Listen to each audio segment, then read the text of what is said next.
Kabanata 271. Pumasok si Brian nang makaupo si Thea.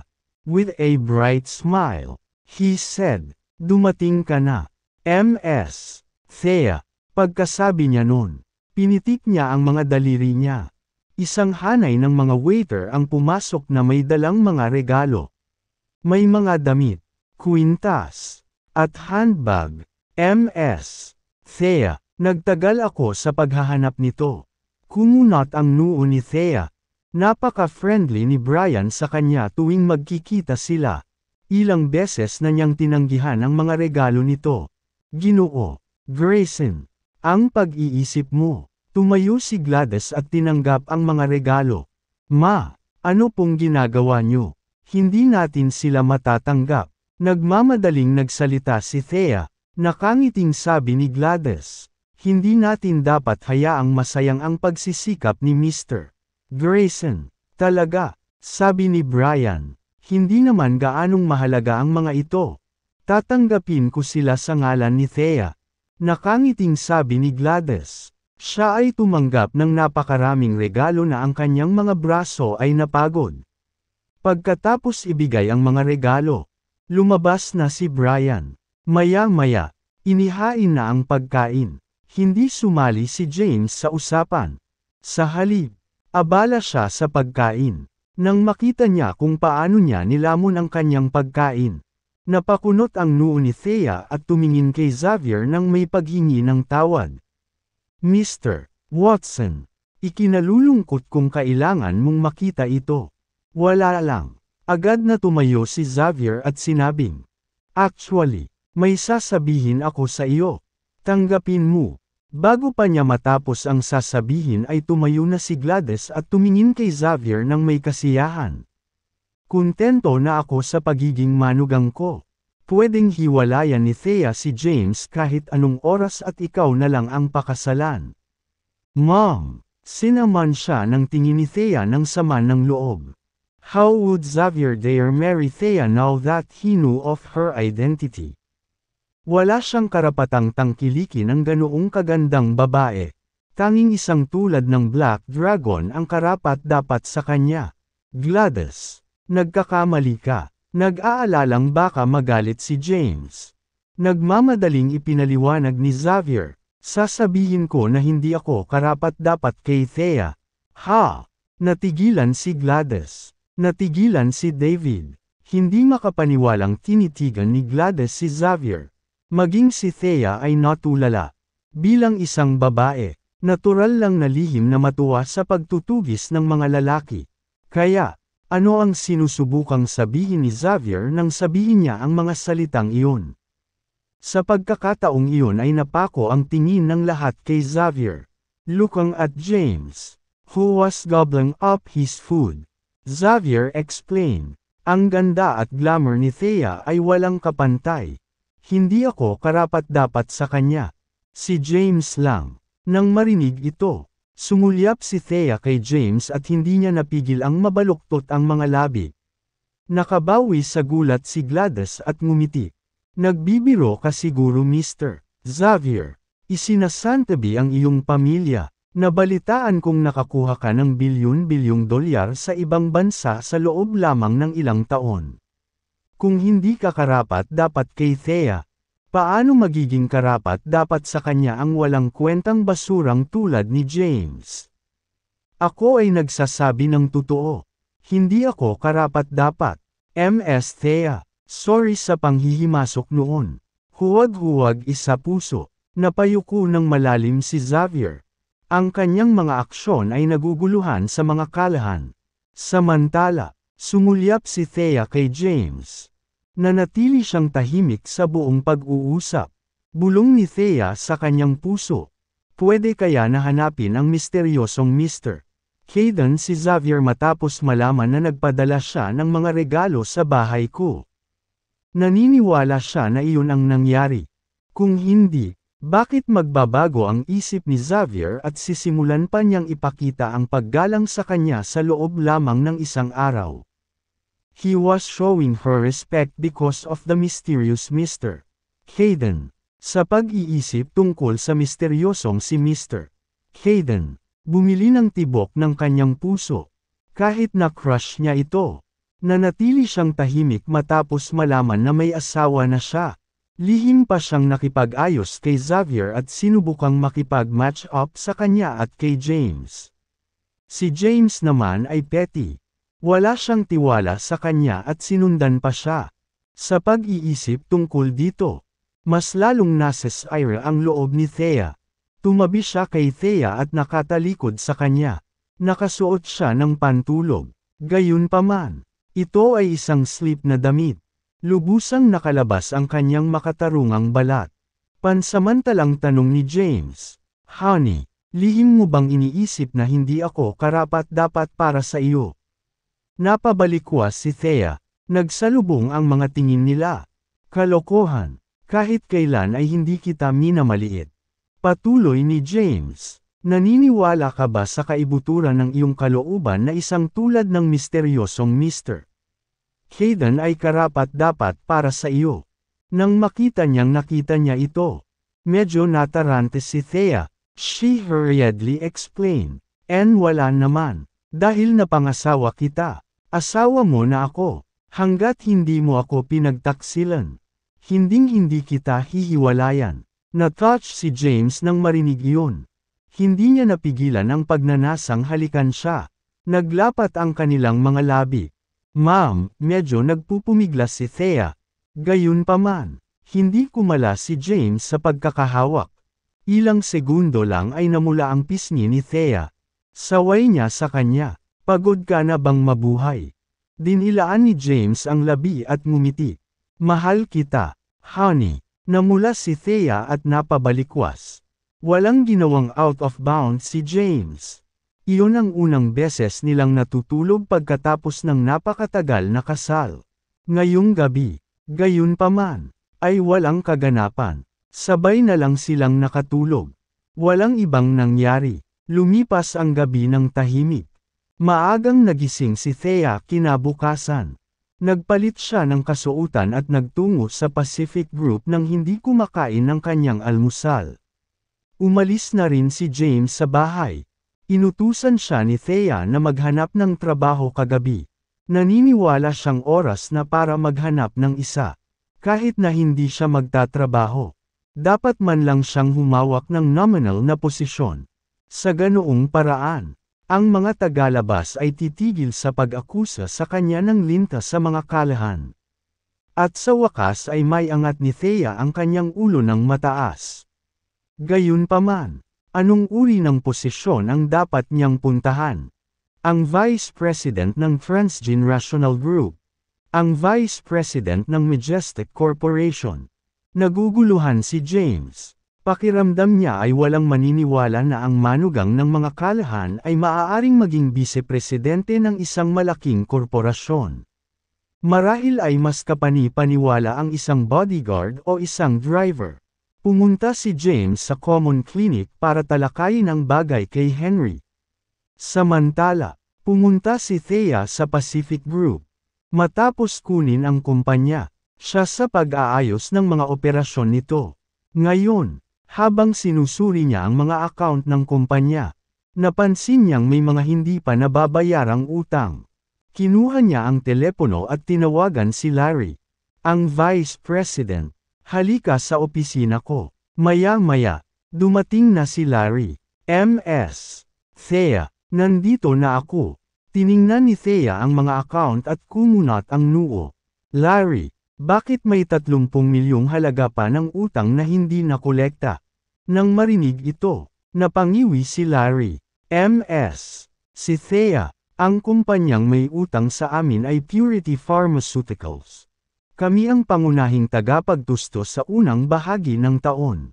Pagkatapos ay matanggap ang aming mga supply. Gayunpaman, sinabi nila sa amin na may mali sa aming mga produkto. At tumanggi silang bayaran kami.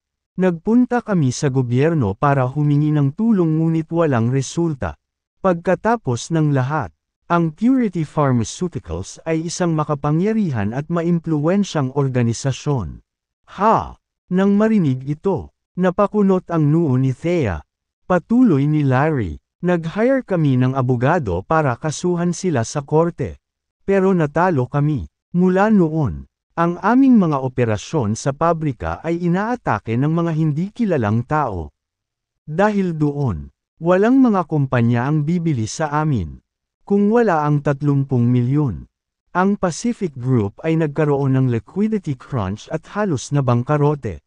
Sige, naiintindihan ko na. Baka umalis ka na. Oo. MS. Thea. Tumalikod si Larry para lumabas ng opisina. Habang may hawak na panulat. Iniikot ito ni Thea sa dulo ng kanyang mga daliri. Ang 30 milyong dolyar ay pinaghirapan ng Pacific Group. Bagamat tumanggi ang Purity Pharmaceuticals na nagbabayad. Ibabalik pa rin niya ang pera. Sa sandaling iyon, naisip ni Thea ang misteryosong si Mr. Hayden. Hindi dapat mahirap para sa kanya na lumapit at ibalik ang perang inutang. Agad naman siyang umiling.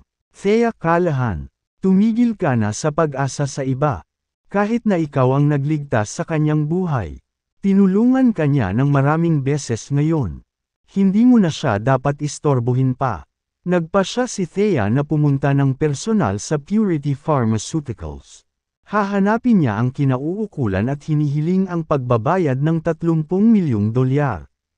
Matapos mapagtanto ang kumpanya ay may 30 milyong dolyar na utang na hindi pa nakukuha. Agad na hinanap ni Thea ang mga kaukulang dokumento at sinuri ang mga ito. Una, tiningnan niya ang order agreement sa pagitan ng Pacific Group at Purity Pharmaceuticals. Nakasaad sa kasunduan na ang bayad ay gagawin sa bawat paghahatid ng mga kalakal at hinihinto lamang kapag naisagawa na ang 50% ng kabuoang bayad. Ang natitirang 50% na nagbabayad ay gagawin lamang pagkatapos may hatid ang iba pang mga kalakal at sumailalim sa inspection. Ang Pacific Group ay gumagawa ng mga order ng Purity Pharmaceuticals para sa unang bahagi ng taon. Gayunpaman, pagkatapos may hatid ang lahat ng mga kalakal, tumanggi ang Purity Pharmaceuticals na ang halaga ng natitirang 50% na sinasabing may mali sa kalidad ng mga produkto. Dahil dito, sinimulan ng Pacific Group ang mga paglilitis laban sa Purity Pharmaceuticals. Gayunpaman, ang Purity Pharmaceuticals ay isang malaking korporasyon at may itinatag na legal na club. Sa korte, ipinakita nila ang may katuturang ebidensya sa substandard na kalidad ng gamot na ibinibigay. Natalo ang Pacific Group sa kaso at napunta sa isang krisis. Matapos basahin ang mga kaukulang dokumento ay kumunat ang noo ni Thea. Ito ay isang medyo mahirap na gawain upang maibalik ang 30 milyong dolyar. Gayunpaman, gaano man kahirap ang gawain, kailangan niyang subukan. Agad niyang inutusan si Larry na ayusin ang isang driver para dalhin siya sa Purity Pharmaceuticals.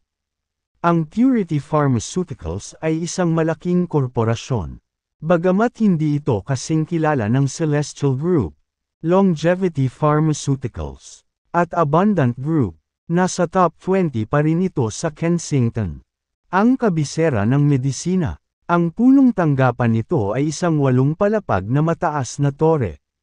Pagpasok sa tore, lumapit siya sa front desk at nagtanong, "Hello, I'm Thea Callahan from Pacific Group.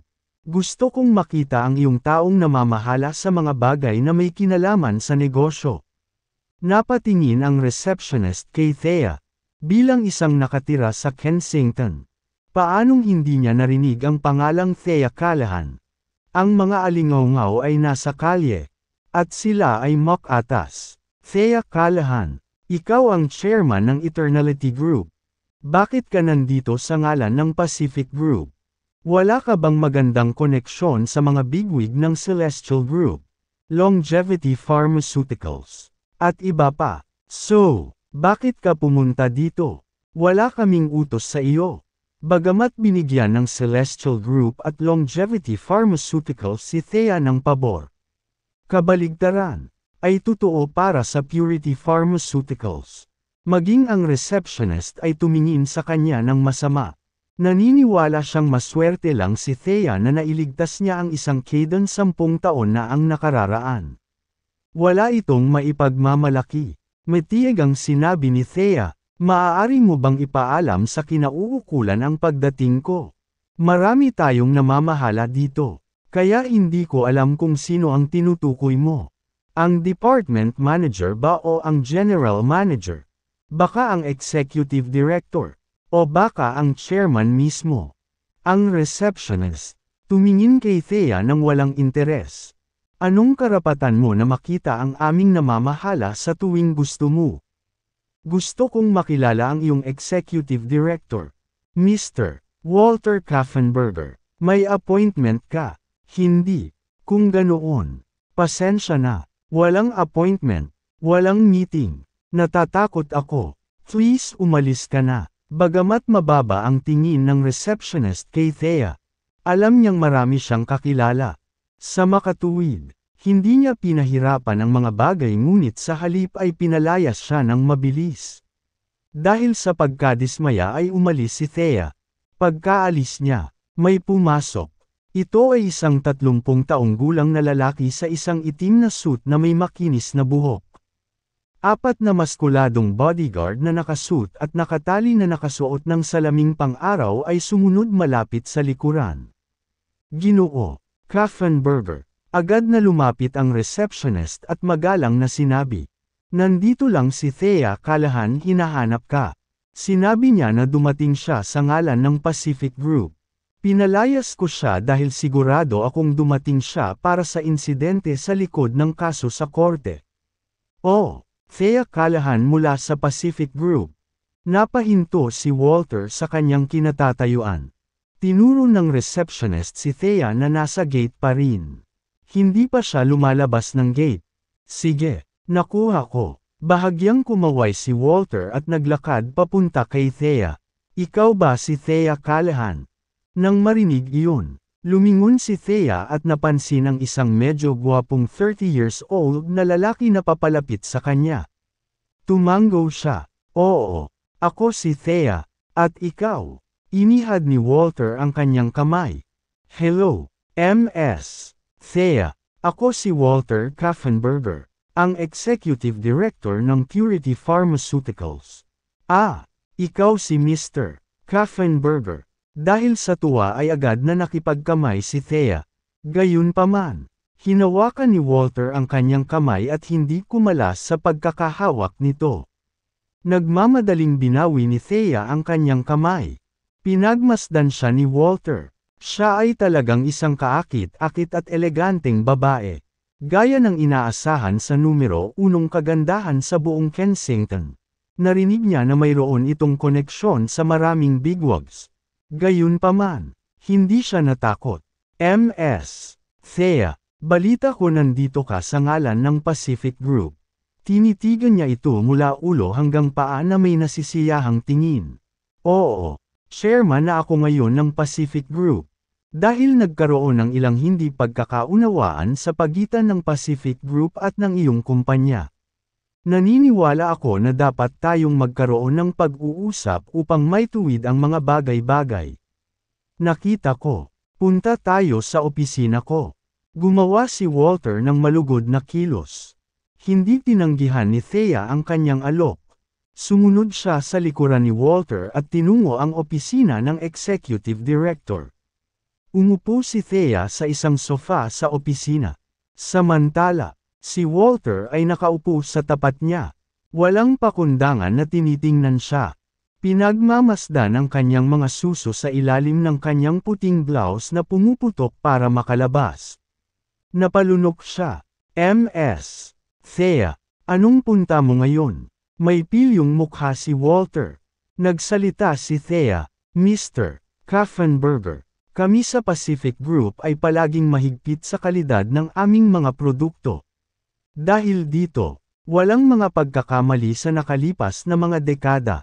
Ngayon, gayunpaman, tumanggi ang iyong kumpanya na magbayad ng $30 milyong na huling bayad sa pamamagitan ng pag-claim na ang aming mga produkto ay may depekto.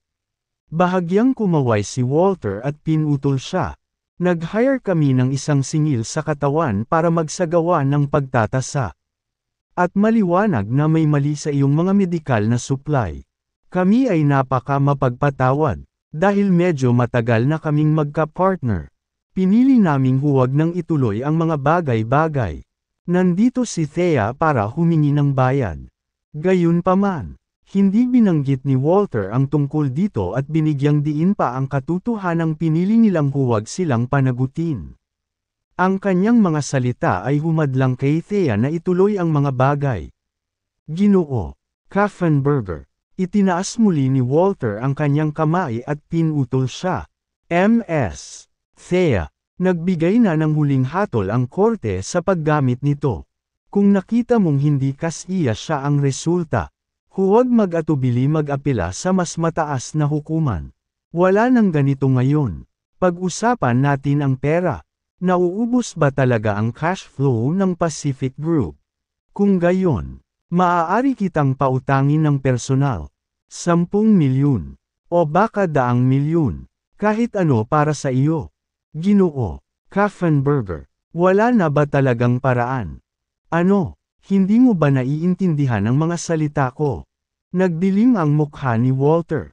At malamig niyang sinabi. Sinabi ko sa iyo na itigil mo na ito. Kung ganoon, magkikita tayo sa korte. Tumayo si Thea para umalis.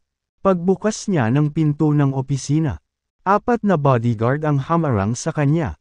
Lumingon siya at tumingin kay Walter na nakaupo sa sofa. Naka-cross legs. Nagdilim ang mukha niya. At sumimangot. Mr. Kaffenberger. Ano ang kahulugan nito? Ibig sabihin.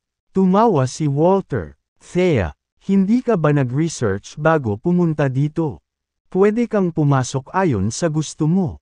Gayunpaman, huwag isipin ang tungkol sa pag-alis ng ganoon kadali. Hindi ako natatakot kay Alex Yates. Para alam mo lang, ikaw, sa sandaling iyon, nakaramdam si Thea ng panganib. Halika rito at pagsilbihan mo akong mabuti. Ipinapangako kong bibigyan kita ng 30 milyong dolyar pagkatapos ng ating sesyon. Paano yun para sa isang deal? Pinagmasdan ni Walter si Thea. Habang tinitignan siya nito ay parang mas masakit siya. Ang kanyang figure at ang kanyang mga katangian ay, Ma'am, perpekto, Walter, magpapanggap akong hindi nangyari ang pag-uusap na ito. Pagkasabi niyan, lumingon siya sa bodyguard na nakaharap sa daan at sumigaw. Umalis ka nga. Hayaan mo siyang umalis. Pilyong ngumisi si Walter. Alam niyang babalik ito sa lalong madaling panahon. Gumagapang sa kanyang kama at pinaglilingkuran siya. Umalis si Thea sa Purity Pharmaceuticals. Perpekto. Isang hiyas. Nakasubsob pa rin si Walter sa kagandahan ni Thea at hindi na makabalik sa kanyang katinuan. May nakasulat na pagnanasa sa buong mukha niya. Matagal na niyang narinig si Thea pero hindi pa niya ito nakikita ng personal. Sa wakas ay nasaksihan niya ang kagandahan nito ngayon. Kinuha niya ang phone niya at nag-dial ng number. Puntahan mo ako ngayon din. Hindi nagtagal. Isang mahabang buhok na lalaki na nakasuot ng dilaw na t-shirt at may malaswang hitsura ay lumitaw na may matingkad na ngiti. Ginoo. Walter, may problema ba? Papuntahin ang ilang lalaki para magdulot ng gulo sa Pacific Manufacturing Factory.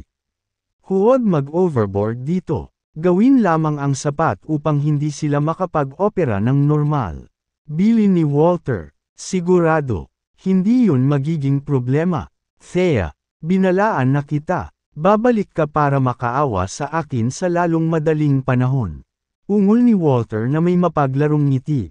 Bumalik si Thea sa Pacific Group, hindi siya nasisiyahan na hindi niya maibalik ang pera. Naghanda siya ng iba pang mga materyales at ilang ebidensya mula sa Purity Pharmaceuticals na nawala sa kaso noon. Matapos ayusin ang lahat, nagsimula siyang makipag-ugnayan sa mga abogado. Ms. Thea, si Larry ay nagpakita ng gulat. Anong problema? Bakit ka masuwen at galit na galit? Saan napunta ang ugali mo? Nakasimangot na sabi ni Thea. Na, Ms. Thea, may nanggugulo sa pabrika. Galing sila sa Purity Pharmaceuticals. Dumating ang mga taong ito para guluhin ang aming operasyon noong nakaraan. At narito na naman sila. Napakunot noon ni Thea matapos marinig ang balita. Nagbanta si Walter na kailangan niyang hanapin siya sa madaling panahon. Ito ang ibig niyang sabihin. Tumawag ka ng pulis. Sabi niya, walang silbi yan Ms.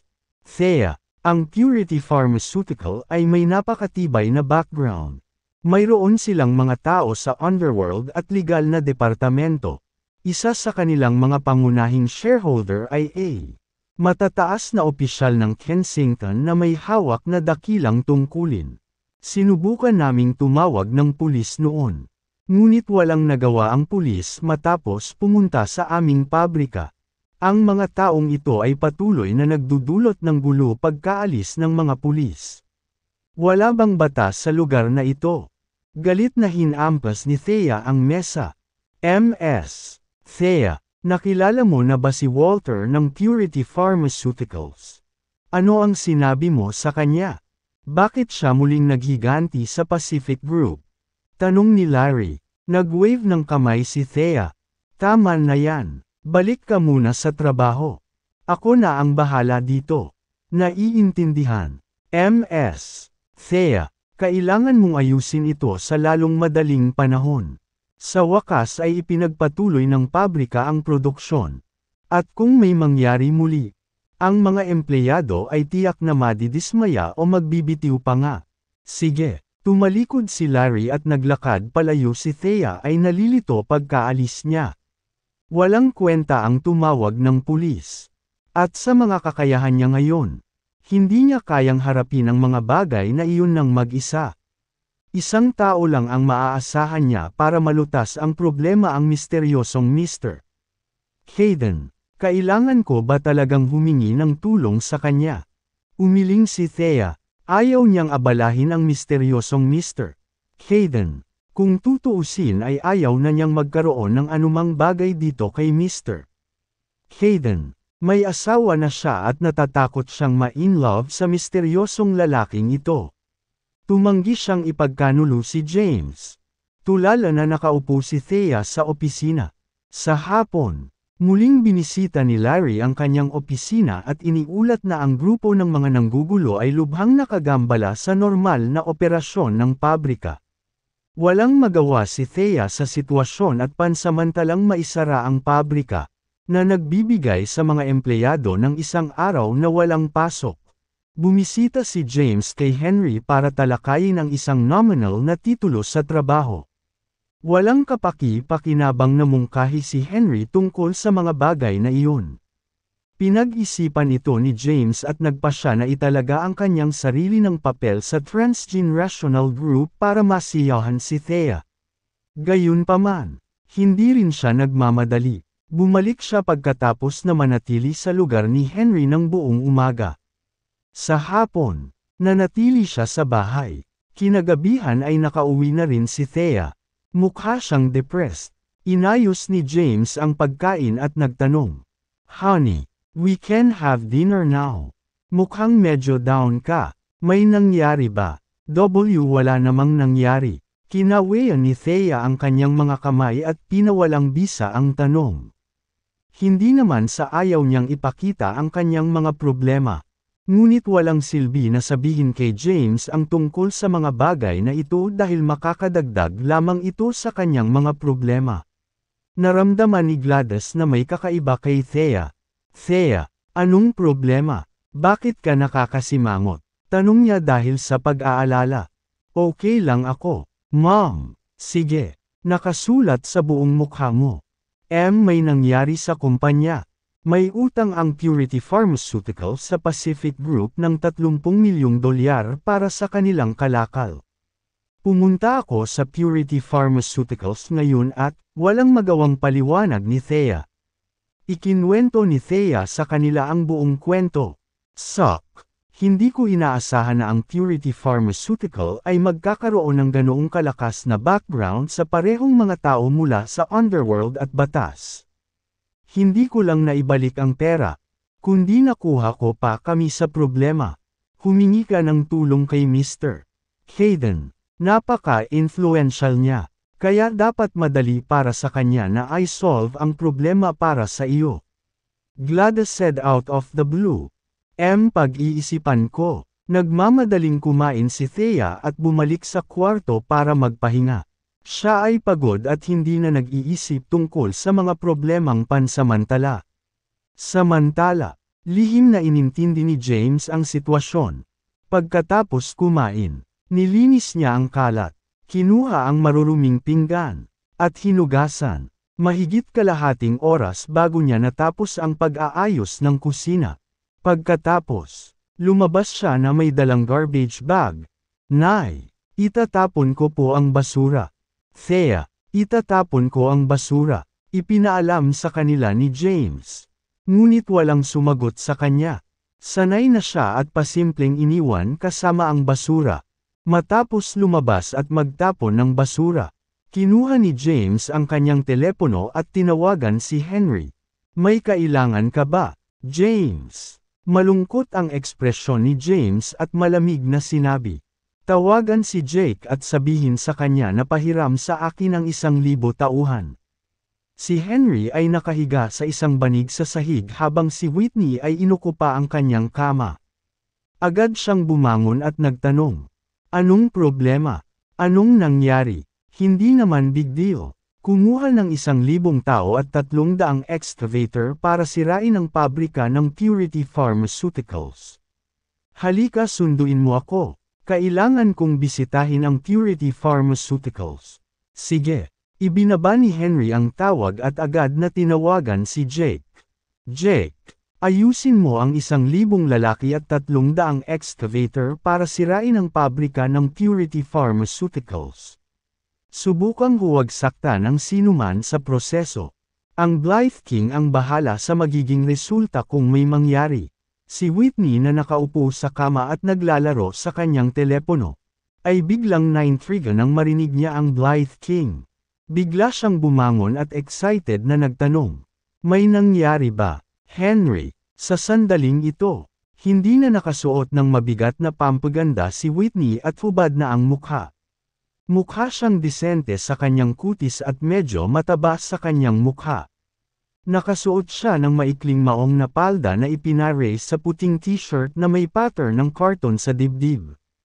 Huwag kang mag-alala, at manatili ka na lang sa klinik.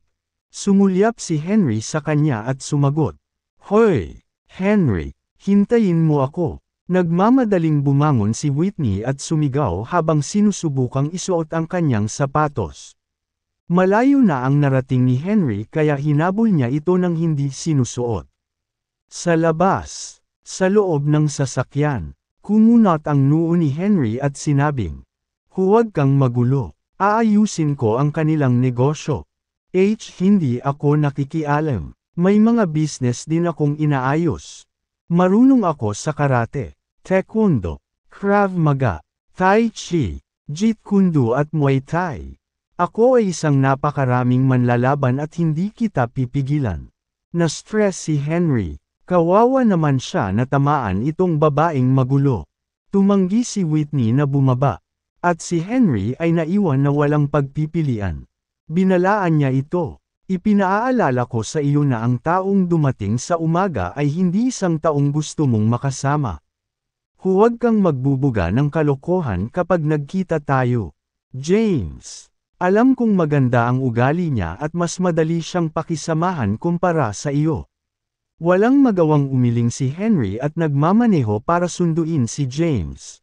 Humigit kumulang ilang oras na naghihintay si James sa tabing kalsada bago dumating si Henry. Binuksan niya ang pinto ng pasahero at kumunat ang noo niya nang makita niya si Whitney na nakaupo sa loob. Paliwanag ni Henry, nagpumilit siyang sumama. Wala akong choice, James. Pinisil ni Whitney ang kanyang kamao at iminuwestra ang kanilang martial art moves. Pagkatapos, sinabi niya, natuto na ako noon ng martial arts. At hindi kita ipapahiya, James. Tama na yan. Umupo ka sa likod. Hinawakan niya si Whitney at hinayla palabas ng upuan. Pumasok si James sa passenger seal. Nagmamadaling binuksan ni Whitney ang pinto sa likod at bumalik sa backseat.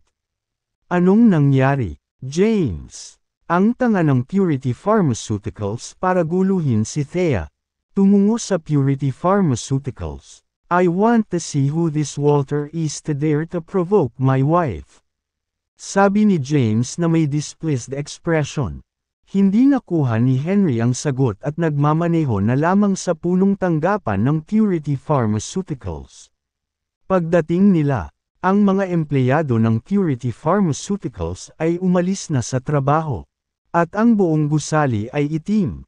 James, malapit nang mag-jess. At wala nang natira. Bakit hindi tayo bumalik bukas? Anong bukas? Pumunta sa pabrika ng Purity Pharmaceuticals. Sige, tumalikod si Henry at pumunta sa pabrika ng Purity Pharmaceuticals. Ang pabrika ay matatagpuan sa mga suburb at medyo malayo. Habang papunta sila sa pabrika, nakatipon na si Jake ng isa. 000 lalaki at 300 excavator papunta doon. Nagkaroon din ng ibang pagkakakilanlan si Jake bilang henyong doktor ng Kensington. Si Jay Fallon. Imposibleng hindi niya alam ang Purity Pharmaceuticals dahil kontrolado niya ang Underground Intelligence Network. Ang Purity Pharmaceuticals ay mayroong maraming shareholder, kabilang ang isang senior official sa legal department. Gayunpaman, ang mga tunay na may-ari ng kumpanya ay Infinite Commerce. Ang Infinite Commerce ay isang malaking chamber of commerce sa buong bansa. Maraming mga bigwig ang nasa kamara ng komersyo, kabilang ang ilang kilalang pamilya mula sa kabisera. Ang Chamber of Commerce ay hindi sikat sa Kensington ngunit kilala sa buong bansa. Hinding-hindi sasaktan ni Jake ang Purity Pharmaceuticals kung hindi dahil kay James. Dahil si James ang nag-request, siguradong tatabi sa kanya si Jake. Ito ang Black Dragon ng Southern Plains. Paano kung sila ay isang makapangyarihang kamara ng komersyo? Mayroon lamang isang kapalaran para sa mga nakasakit sa isang taong nakatayo sa pyramid ng pagkawasak ng kapangyarihan. Gayunpaman, hindi niya ito kayang harapin ng personal dahil sa kanyang kakaibang pagkakakilanlan. Hindi nagtagal, lumitaw ang 300 excavator at isa. 000 tao sa labas ng pabrika ng Purity Pharmaceuticals. Ang pabrika ng The Pacific Group ay mas mababa sa napakalaking pabrika na ito na May 10th.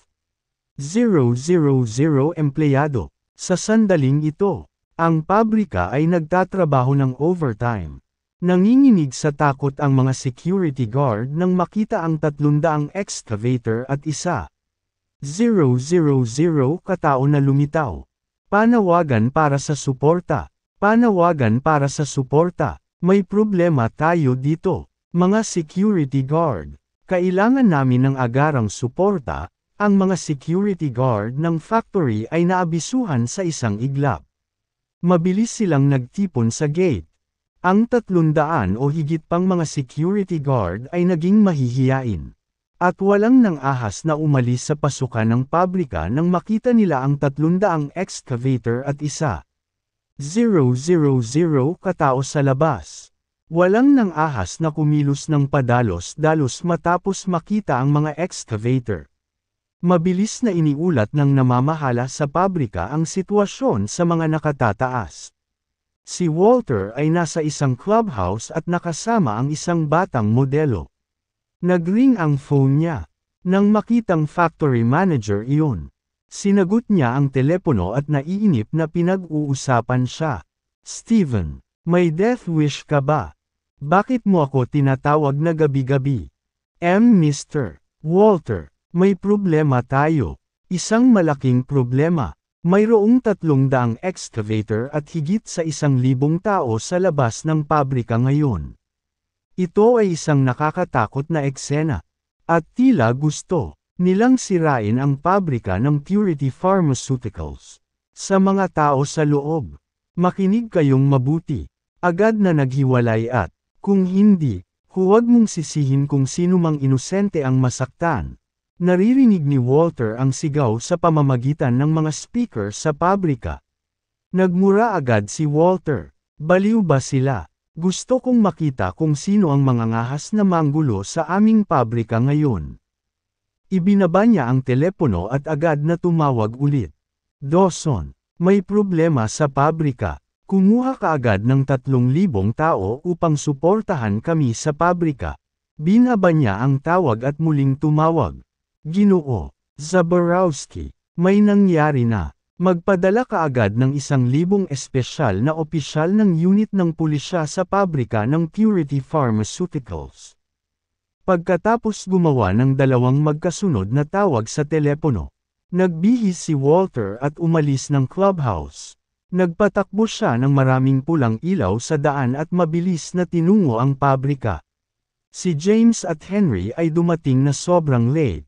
Gayunpaman, hindi sila nagpakita at nanood lamang mula sa kotse. Ang 300 excavator at libo-libong tao ay nagulat sa mga naruroon. Nabahala ang manager ng pabrika sa mga aksidente. Kaya agad niyang pinaalis ang lahat ng overtime na manggagawa. Di nagtagal, lahat ng nagtatrabaho ay tumakas sa pabrika. Bring it down. Nakatayo sa isang excavator sa harap. Isang lalaking nakasuot ng itim na damit at isang itim na sombrero ang nag-utos. Sa utos, ang 300 excavator ay nagsimulang gumalaw ng sabay-sabay. 300 makina ang nagsimulang umugang sa isang iglap. Boss! Nakakabingi ang tunog na parang lindol. At maging ang kapaligiran ay nanginginig. Biglang may kotseng mabilis na lumapit. At lumabas sa sasakyan ang isang medyo may edad na chubby na lalaki. Tumayo siya sa harap ng excavator at sumigaw. How dare you? Ang lalaki ay si Peter Dawson, na mas kilala bilang Dawson. Isa siya sa pinakakilalang gangster sa kriminal na mundo ng Kensington. Kasunod ng hitsura ni Dawson. Lumitaw ang 3,000 lalaki na nakasuot ng itim at may hawak na mga baras na bakal. Agad nilang pinalibutan ang 300 excavator at 1,000 katao. Nang makitang dumating si Dawson kasama ang kanilang mga lalaki. Tanong ni Henry, ano ang dapat nating gawin ngayon? James. Kinawayan ni James ang kanyang kamay at sinabing, huwag kang mag-alala. Hintayin muna naming dumating si Walter. Ang lalaking iyon ay may death wish na maging interesado sa aking asawa at nagdulot ng gulo sa kanya sa pabrika. Gate ng pabrika. Sinulyapan ni Dawson ang lalaking nakasuot ng itim na nakatayo sa unang excavator at malamig na sinabing, Eric, ano ang ibig sabihin nito? Hindi mo ba alam na mayroon akong share sa Purity Pharmaceuticals? I've never had a conflict with Jake in the past at hindi ko rin siya na-offend pinakabagong. Kaya, ano ang kahulugan nito? Nakilala ni Dawson ang lalaking nakaitim. Ang taong ito ay si Eric Cadman. Ang pinagkakatiwalaan ni Jake. Bumaba si Eric sa excavator at sinabing, Dawson, kumikilos ako sa utos ng amo ko. Mas umalis ka na at hayaan mo akong sirain ang lugar na ito. Kung hindi, hindi matatapos ang paggamit nito. At ikaw ang mananagot sa mga kahihinatnan ng pagpigil sa akin. Tinatakot mo ba ako? Wala pang nang ahas na takutin ako dati. Ngumisi si Dawson. So what if pinagbabantaan kita? Lumipat. Guys, ibaba mo ang lugar na ito. Sino ang naglakas loob na hawakan ito? Umungol si Dawson. Sino ang naglakas loob na lumipat? Ilang hakbang pasulong ang libo-libong tao sa paligid bitbit ang kanilang mga armas at agresibong sumigaw. Nakakabingi ang mga salitang nagbabanta sa sinumang maglakas loob na gumalaw. Sa sandaling ito, dumating si Walter. Lumapit siya kay Dawson at tinawag. Dawson, sa loob ng isang sasakyan na malayo sa pabrika. Itinuro ni Henry si Walter. Nakalalabas lang. At tinanong, James, si Walter ba iyon? Siya dapat. Fair na. Binuksan ni James ang pinto at naunang lumabas ng sasakyan. Lumingon si Henry at sinulyapan si Whitney na tila gagalaw. Pinagalitan siya nito. Huwag kang pumunta saan man at manatili sa kotse. Path. Parang hindi ko gustong lumabas. Bumaba ng sasakyan si Henry. Sa tarangkahan ng pabrika, hindi mabilang na mga tao ang nagsimulang magharap sa isa't isa. Bigla namang lumapit sina James at Henry. Dawson. Isang boses ang tumunog. Nang marinig ang boses, tumangala si Dawson.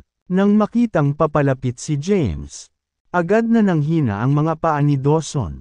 At bumagsak ang katawan nito sa lupa. Lumapit si James sa kanila at sinulyapan si Walter. Hindi pinansin si Dawson. Ikaw ba ang gumugulo sa aking malawak? Walang pakialam na tanong ni James. Sino ka, brat? Nagdilim ang mukha ni Walter. Hindi niya nakilala si James. Sinabi ni James ang bawat salita. James, asawa ko si Thea. Haha, dito ko iniisip kung sino iyon. Ito pala ang manugang ng mga kalahan. Tama ka, ako ang nanggugulo kay Thea. Sampal, humakbang si Dawson. Itinaas ang kamay, at sinampal ang ulo ni Walter. Gumamit siya ng maraming lakas. Nabugbog si Walter at hindi makareact sa nangyari saglit. Itinaas ni Dawson ang kanyang paa.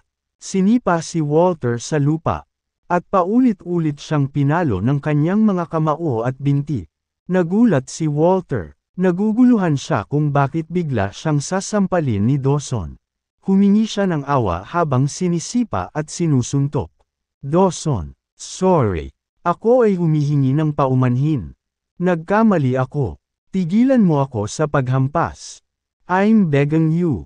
Please stop hit me. Matapos bugbugin si Walter saglit. Lumuhad si Dawson at nakiusap. James, pakitunguhan mo ako bilang isang tanga na nagkamali at patawarin mo ako sa pagkakataong ito. Natigilan si Walter nang makita si Dawson na nakaluhod sa lupa. Ang nakatayo sa harap nila ay ang manugang ng mga kalahan. Asawa rin ni Thea si James. Bakit lumuhad si Dawson sa kanya? Tumayo si Walter na naguguluhan pa rin sa sitwasyon. Gayunpaman, nasugatan ang kanyang tuhod. At bumagsak siya pabalik sa lupa pagkatayo niya. Sinulyapan ni James si Dawson, na nakaluhod sa lupa, at walang pakialam na sinabi, pipigilan mo ba akong sirain ang lugar na ito? Hindi. Walang lakas ng loob na magalit si Dawson at agad na sinabing, James, you don't need to take any action. Kami na mismo ang gagawa. Then, sumigaw siya. Anong ginagawa niyo? Bilasan mo at ibaba mo ang pabrika. Ang 3,000 lalaki ay hindi nang ahas na sumuway. Ang mga lalaking ito ang huling pumunta sa sementeryo ng mga Kaidan. Sariwa pa sa kanilang isipan ang eksena ng 100,000 sundalong ipinadala. Agad nilang pinakiusapan ang mga tao sa excavator na bumaba at pumalit sa kanilang trabaho. Kahit na ang pagmamaneho ng mga excavator ay isang teknikal na trabaho. Ang mga lalaking ito ay may normal na trabaho sa araw. At marami ang bihasa sa pagsubaybay sa mga excavator. Ang mga makina ng 300 excavator ay nagsimula sa isang iglap. Dumagundong. Nadurog ang tarangkahan ng pabrika. Boom! Agad na nawasak ang harapan ng pabrika. At kumalat ang alikabok sa hangin. Natigilan si Walter sa eksena. Si Dawson ay may mga bahagi sa pabrika ngunit personal na iniutos na tanggalin ito. Anong background ang kailangan nitong si James na nagpasindek kay Dawson? Unti-unting naglaho ang galit sa puso ni James habang pinagmamasdan ang pagbagsak ng pabrika. Habang sinusulyapan niya si Walter, na nakaupo sa lupa at hindi makatayo. Sabi ni James, dalhin ang atraso sa Pacific Group at humingi ng tawad sa aking asawa habang nakaluhod. Kung hindi, ito ay hindi lamang isang pabrika kundi ang buong punong tanggapan ng Purity Pharmaceuticals. Lumingon si James kay Eric at nagturo. Balik muna ako. Pinangangasiwaan mo ang proseso at umalis kapag ang buong pabrika ay gumuho sa lupa. Naiintindihan. Magalang na tumango si Eric. Fair na, Henry. Sige. Tumango si Henry. Bumalik ulit ang dalawa sa sasakyan. Pinanood ni Whitney ang eksena mula sa kotse. Napaawang ang bibig niya sa gulat matapos makita ang nangyari sa entrance ng factory at ang pagbagsak ng factory.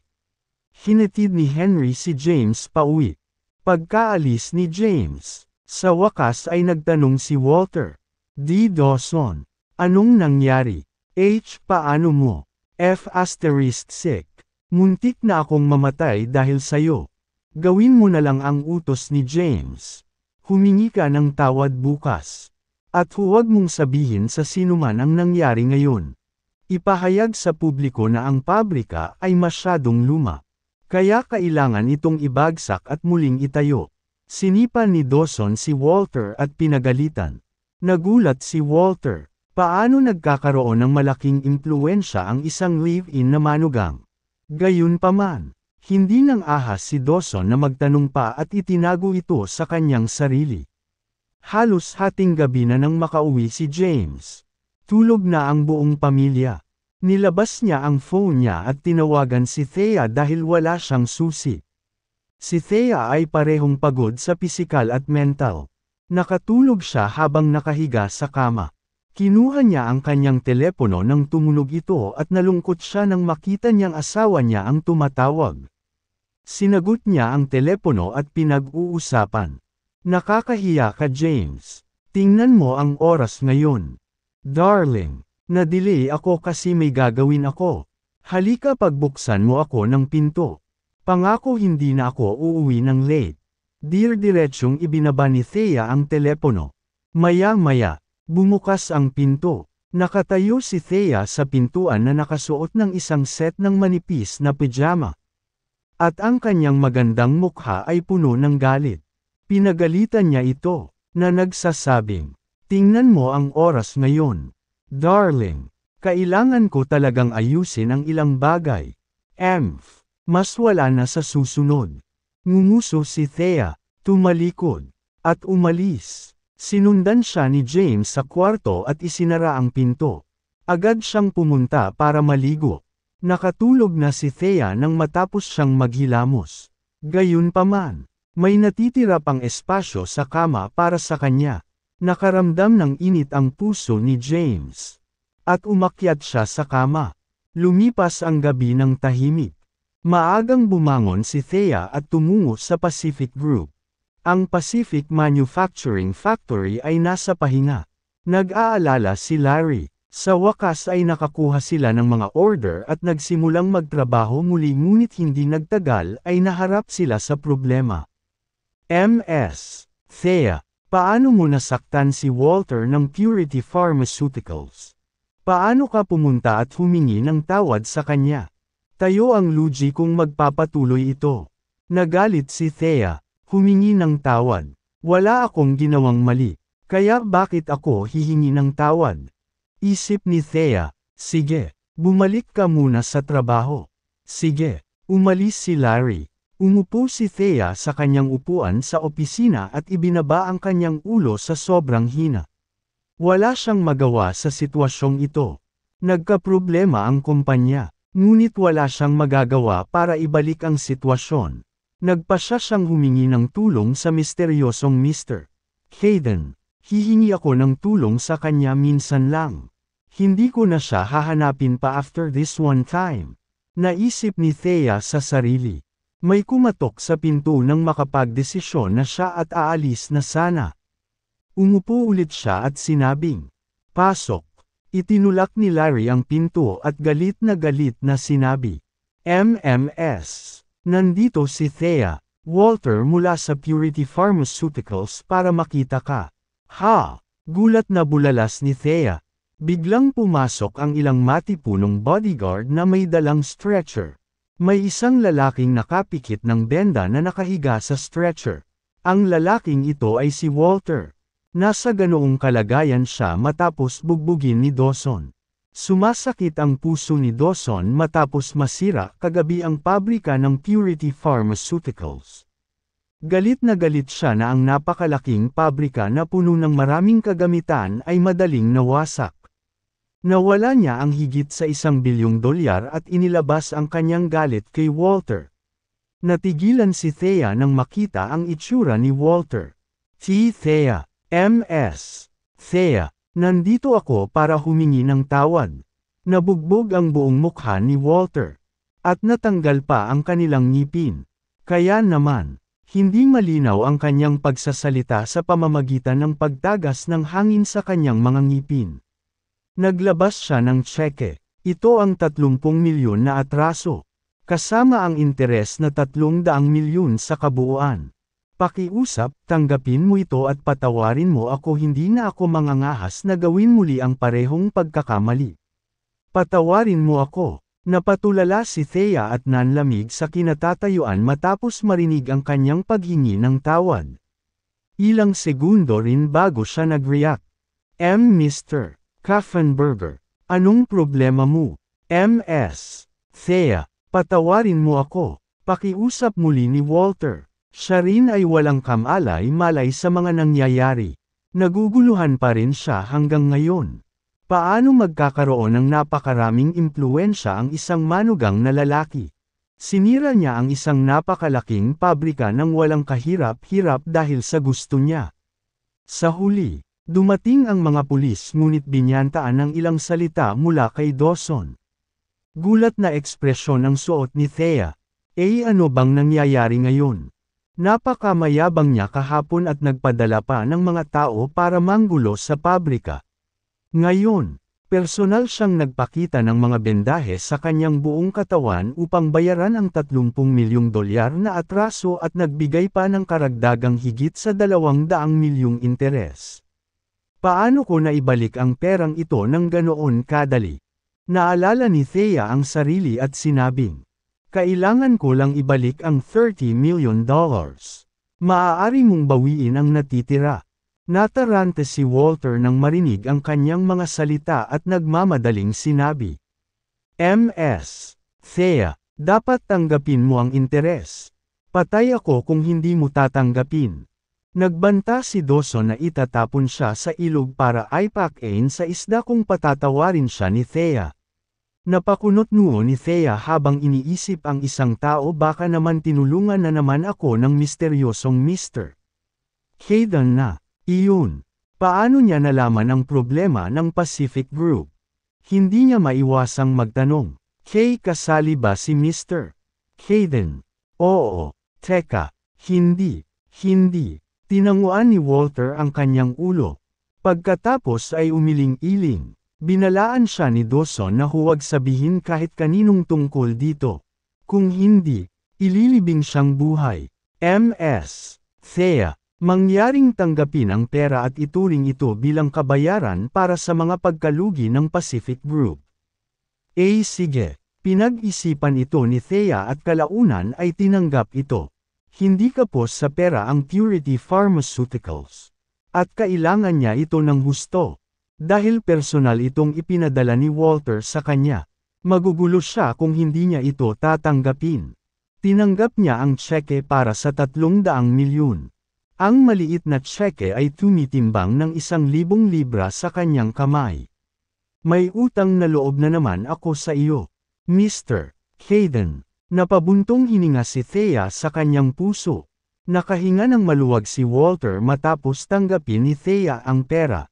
Bubugbugin na sana siya ni Dawson sa pagbalik niya kung hindi ito tinanggap ni Thea. Ms. Thea, salamat sa pagpapatawad mo. Aalis na ako ngayon. Ayaw nang manatili pa ni Walter. Gulat na sinulyapan ni Larry si Walter habang ang huli ay natangay ng mga bodyguard. Sa wakas ay bumalik siya sa kanyang katinuan pagkaalis ni Walter. Ms. Thea. Kinawian ni Thea ang kanyang kamay at sinabing, okay, everything's settled. Umalis ka muna. Ilalagay ko ang pera sa account ng kumpanya at gagamitin ko ito bilang aming expansion fund. Sige, umalis si Larry na nalilito. Ano ang nangyayari? Nagpadala si Walter ng mga tao para manggulo kahapon at humingi ng tawad sa 300 milyong dolyar ngayon. Kailan naging walang halaga ang pera sa kanya? Umupo si Thea. Nag-isip siya kung dapat ba siyang bumisita sa Majestic Corporation at personal na magpasalamat kay Mr. Hayden. Naglakad si Larry pabalik sa loob ng opisina habang siya ay malalim ang iniisip. Ms. Thea. Ay on ang Kensington City of Medicine News Channel ngayon din. Nang marinig ito, binuksan ni Thea ang kanyang computer at pumunta sa City of Medicine News Channel. Magandang umaga sa lahat ng manunood ng aming channel. Mayroon kaming pinakabagong balita tungkol sa lungsod ng medisina sa Kensington. Ngayon, ibabahagi ko sa iyo ang nagbabagang balita tungkol sa Purity Pharmaceuticals. Ang tinitingnan namin ngayon ay ang pabrika ng Purity Pharmaceuticals. Ang pabrika ay sinira at ganap na nawasak. Ayon sa ilang saksi, mayroong 300 excavator at libo-libong tao ang nagtipon dito kagabi. Tila may nasaktan ang Purity Group na naging sanhi ng pagkasira ng kanilang pabrika. Gayunpaman, kaninang umaga, pinabulaanan ng Purity Group ang tsismis at inihayag na ang pabrika ay tinanggal dahil sa katandaan at itatayong muli. Sa ngayon, hindi pa rin kami sigurado sa mga detalye ng bagay. Natigilan si Thea nang marinig ang nangyayaring tuluyang iniulat at makitang nawasak ang pabrika. Nablangko ang isip niya, at saglit siyang hindi nakapag-react. Makalipas ang ilang oras, huminga siya ng malalim. Di ba't sobrang kaguluhan ito sa maliit na problema? Nagkaroon lang kami ng maliit na salungatan. At hindi na kailangang tapusin ang paggawaan ng Purity Pharmaceuticals sa lupa. Nadama ni Thea na ang misteryosong si Mr. Hayden ay lumampas sa isang maliit na bagay. Hindi kataka-taka na si Walter ay nasugatan at kumilos ng labis na takot. Marami na pala ang nangyari kagabi. Anong nangyayari? Ms. Thea, sino ang tumutulong sa Pacific Group? Hindi tanga si Larry at masasabi niyang hindi ito simpleng bagay ng muling pagtatayo ng lumang pabrika. Malinaw na ang kanilang pabrika ay giniba sa pamamagitan ng puwersa. Bukod pa rito, nakita niyang nasaktan si Walter nang humingi ng tawad. Kaya marami siyang nahulaan sa nangyari. Tama na yan. Wala kang dapat ikabahala. Dapat kang bumalik sa trabaho at tapusin ang trabaho sa kamay. Si Thea collected herself and said while waving Larry off. Napatingin si Larry kay Thea. Sa sandaling ito ay lubos niyang napagtanto kung gaano katikot ang babaeng ito mula sa mga kalahan. Naiintindihan. Tumango siya at tumalikod na para umalis. Si Thea ay nakaupo sa opisina nang walang pag-iisip. Muling napunta sa kanyang isip ang misteryosong Mr. Hayden. Si James naman. Maaga siyang nagising at umalis. Aalis daw siya para maghanap ng trabaho. Ang mga kalahan ay hindi na nag-abala pang magreklamo tungkol sa kanya at nadama na lamang na ito ay isang pag-aaksaya ng kanilang oras. Lumabas si James at dumiretso sa Transgenerational Group. Binalak niyang hilingin kay Scarlett na ayusin ang isang nominal na titulo ng trabaho sa Transgenerational Group para masiyahan si Thea at hindi mapahiya. Dumating siya sa Transgenerational Tower at nakita niya ang isang babae. Ang matangkad at magandang babae ay nag-radiated ng dominanteng boss vibe sa kanyang mahabang pulang damit. Quincy, kumunot ang noo ni James. Anong ginagawa niya dito? Di ba kahapon lang siya nag-apply para sa Vice President position ng Majestic Corporation? Nag-apply nga si Quincy ng trabaho sa Majestic Corporation. Gayunpaman, ang pangunahing layunin ay makipagkita sa chairman ng Majestic Corporation para kumpirmahin kung boyfriend niya itong isang taon na ang nakararaan. Gayunpaman, hindi niya nagawang makita ang chairman. Ngayon ang unang araw niya sa trabaho. At ang una niyang ginawa ay makita ang chairman. Kalahati. Sa kasamaang palad, hindi pa rin niya nakikita ang chairman. Dahil hindi niya ito nakikita. Ayaw niyang manatili sa Majestic Corporation. Bagamat ang Majestic Corporation ay isang malaking korporasyon at napakataas ng ranggo sa Kensington. Mas mababa ito kumpara sa Transgenerational Group. Ang Transgenerational Group ay may magandang kinabukasan at pag-unlad. Hindi siya mananatili sa Majestic Corporation para lang sa kanilang personal na gawain. 10 taon na siyang naghihintay at wala na siyang pakialam kung magtatagal pa dahil ilang oras na lang sila magkikita. Naglapitan ang dalawa nang makita ang kabilang partido. Naaliw si Quincy nang makita si James na nakasuot ng casual na damit. At nag-cross arms siya. Nagkataon lang James. Nakikita kita halos kahit saan. Hindi mo ba alam kung saan ka nakatayo ngayon? Anong ginagawa mo dito? Hindi ka ba nag-apply sa Majestic Corporation? Bakit ka nandito ngayon? Nakangiting sabi ni James, ang pagpunta sa Majestic Corporation ay sayang ang talent ko. After thinking about it, I think I'll have a better career at the Transgenerational Group in the future. Mayabang at mayabang na sabi ni Quincy. Kumunot ang noo ni James at sinabing, napakatitiwala mo sa pagkuha ng trabaho. Di ba? Siyempre, hindi nagpakumbaba si Quincy at simpleng sumagot. Nakuha ko ang trabaho bilang Vice President sa Majestic Corporation na may buwanang sweldo na $3 milyong. At least, magiging department ako, manager sa Transgenerational Group. Kumpiyansa ako na magiging vice-presidente ako sa loob ng 3 taon. Nandito ka rin ba para mag-apply ng trabaho? Tinignan niya si James pataas at pababa habang nagsasalita. Tumango si James at sumagot. Yeah, sabi ni Thea. Ipapahiya ko daw siya kapag wala akong trabaho. Pinag-isipan ko ito at gusto kong makita kung makakakuha ako ng trabaho bilang security guard o driver para sa Transgenerational Group. Hindi naman nakakahiya kung may trabaho ako dyan, di ba? Tumango si Quincy.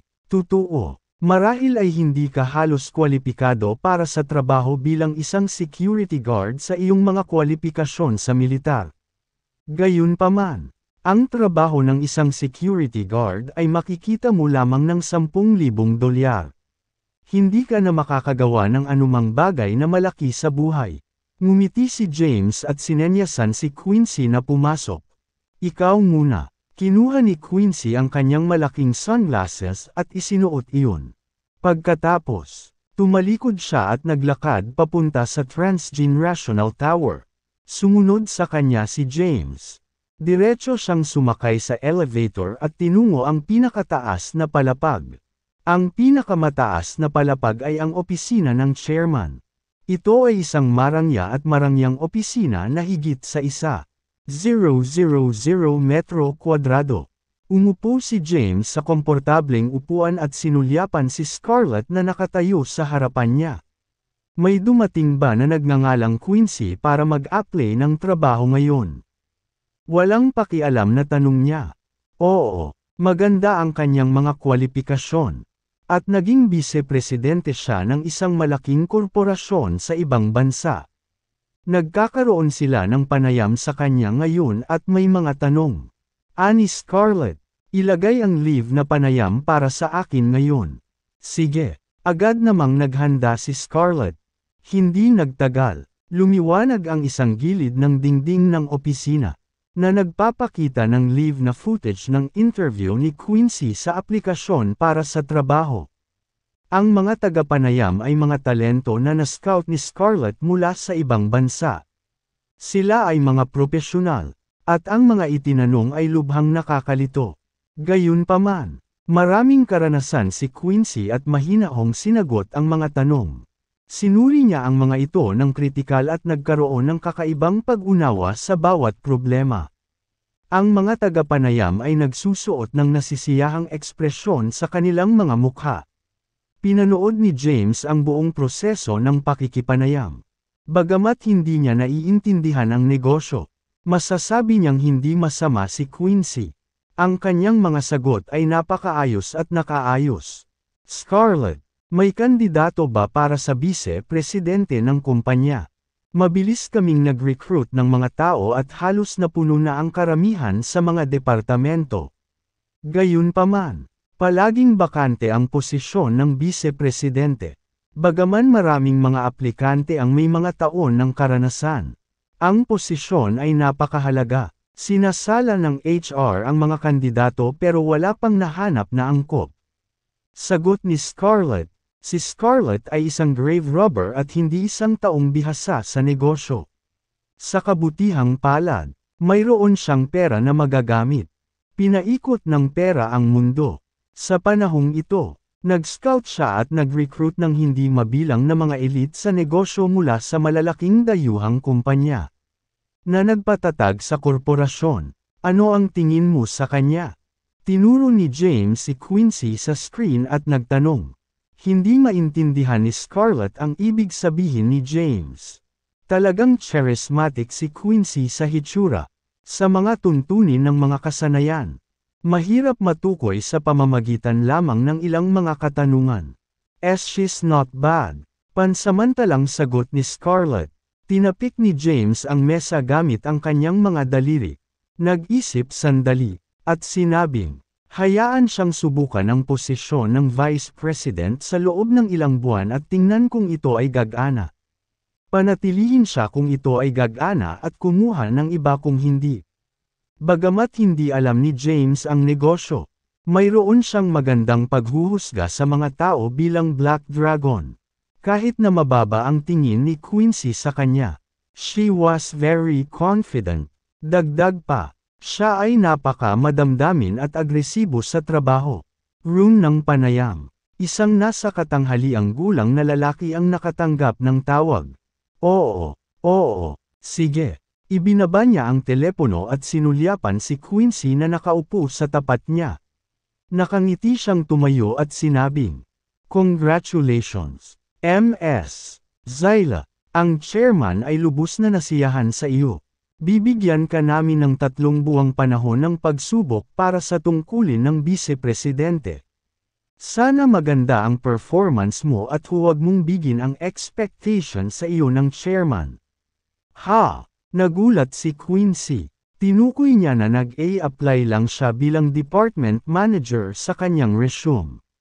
Bakit bigla na lang silang nag-aalok sa kanya ng posisyon bilang bise-presidente ngayon?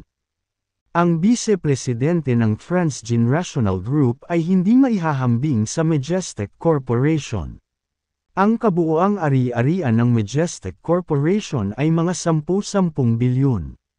Sa paghahambing, ang Transgenerational Group ay may mga asset na hindi bababa sa trilyon. Hindi ito ang kanilang market value kundi ang tunay na mga ari-arian na kanilang tinataglay. Bagamat pareho ang posisyon nito, iba ang halaga nito. Opisina ng chairman. Pagkatapos resolbahin ang aplikasyon ni Quincy, sumilip si James kay Scarlett at sinabing, "Pansamantala naming nalutas ang posisyon ng bise-presidente. Kaya ngayon mo ba kung tulungang mag-ayos ng trabaho? Kailangan ko ng nominal na titulo ng trabaho sa Transgenerational Group." Ano? Nagulat si Scarlett. Nominal na titulo sa trabaho. Gusto ng may-ari ng Transgenerational Group ng Kensington ng isang nominal na titulo ng trabaho sa kanyang sariling kumpanya. Ano ang sinusubukan mong gawin, James? Naalala ni Scarlett ang sarili at nagtanong. Pinag-isipan ito ni James at sinabing, mas maganda kung ito ay isang posisyon na parang napakahusay at maimpluwensyang. Isa na maaaring takutin ang mga nasa labas ng propesyon ngunit hindi ang mga tagaloob. Higit sa lahat, hindi ito dapat isang trabaho kung saan kailangan kong pumunta sa kumpanya araw-araw. Hindi ako ganoon kalibre. Ito, nawala sa isip niya si Scarlett. Mayroon bang ganoong trabaho? Pagkatapos, may pumasok sa isip niya.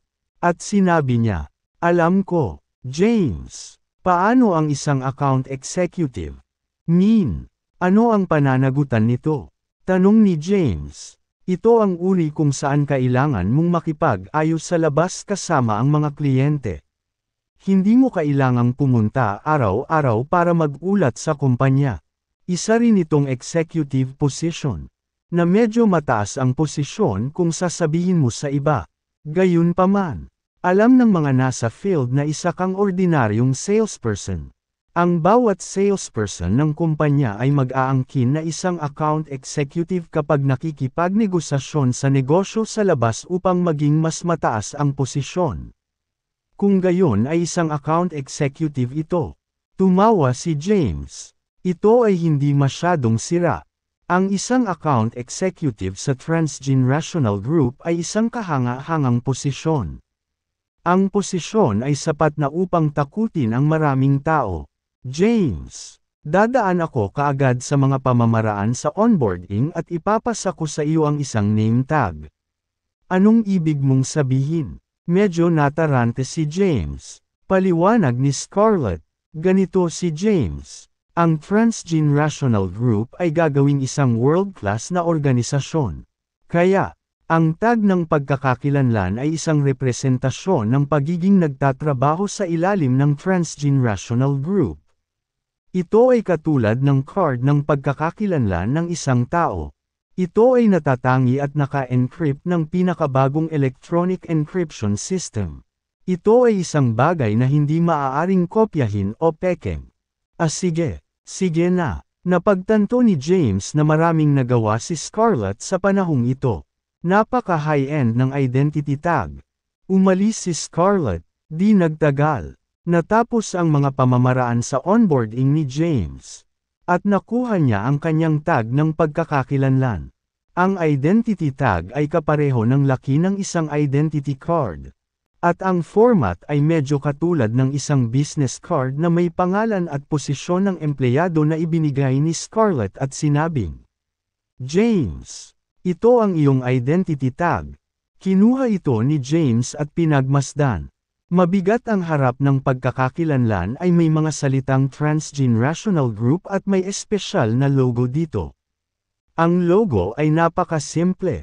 Isa itong illusory figure na tumatawid sa buwan. Ang logo na ito ay nasa Transgenerational Group ay tila maingat na idinisenyo. Ang pangalan at posisyon ng empleyado ay nasa kabilang panig. Pangalan, James Caden. Posisyon, Account Executive. Medyo maganda. Puri ni James na may nasisiyahang ekspresyon. J. James. Nag-alinlangan si Scarlett. Oo. Bakit ka nag-aalangan? Sabihin mo lang kung may sasabihin ka. Tumingin sa kanya si James at nagtanong. Naglabas si Scarlett ng ilan pang identity tag at ibinigay kay James. Inihanda ko ito para sa iyo. Maaari mong makita kung alin ang nababagay sa iyo. Maaari mong hawakan ito kung sakaling kailanganin mo ito sa hinaharap. Naunawaan ni Scarlett na si James ay nanatiling mababang profile at ayaw niyang ibunyag ang kanyang pagkakakilanlan. Gayunpaman, sila ay nasa isang henerasyon kung saan mahalaga ang mga kakayahan ng isang tao. Kabanata 285. Hindi mahalaga kung saan ang isa ay mababa ang tingin sa may mga kakayahan. Kaya naman, naghanda si Scarlett ng maraming tag ng pagkakakilanlan para kay James. Casual na kinuha ni James ang ilan at tiningnan sila. Pangalan, James.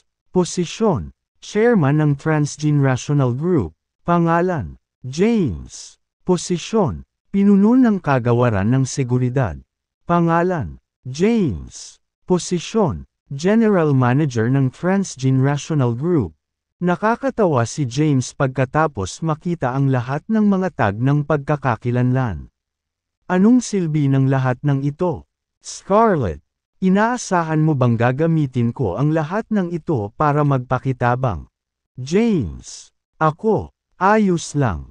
Alam kong maganda ang intensyon mo. Ang tag ng pagkakakilanlan ng executive ng account na ito ay sapat na. Maaari mong ilagay ang natitira. Sige, tumango si Scarlett at inalis ang identity tag. Hindi nagtagal si James sa Transgenerational Group at umalis kaagad.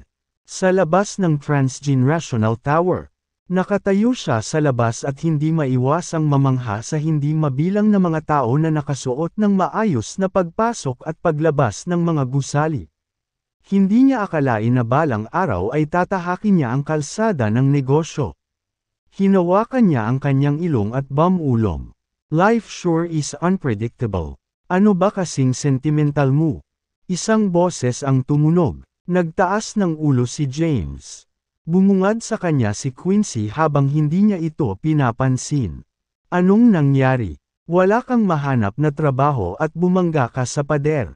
Nag-cross arm si Quincy at sinulyapan si James. Siyempre hindi. Nakangiting nilabas ni James ang identity tag niya at niyugyug ito sa harap ni Quincy. Nakikita mo ba? Executive ako.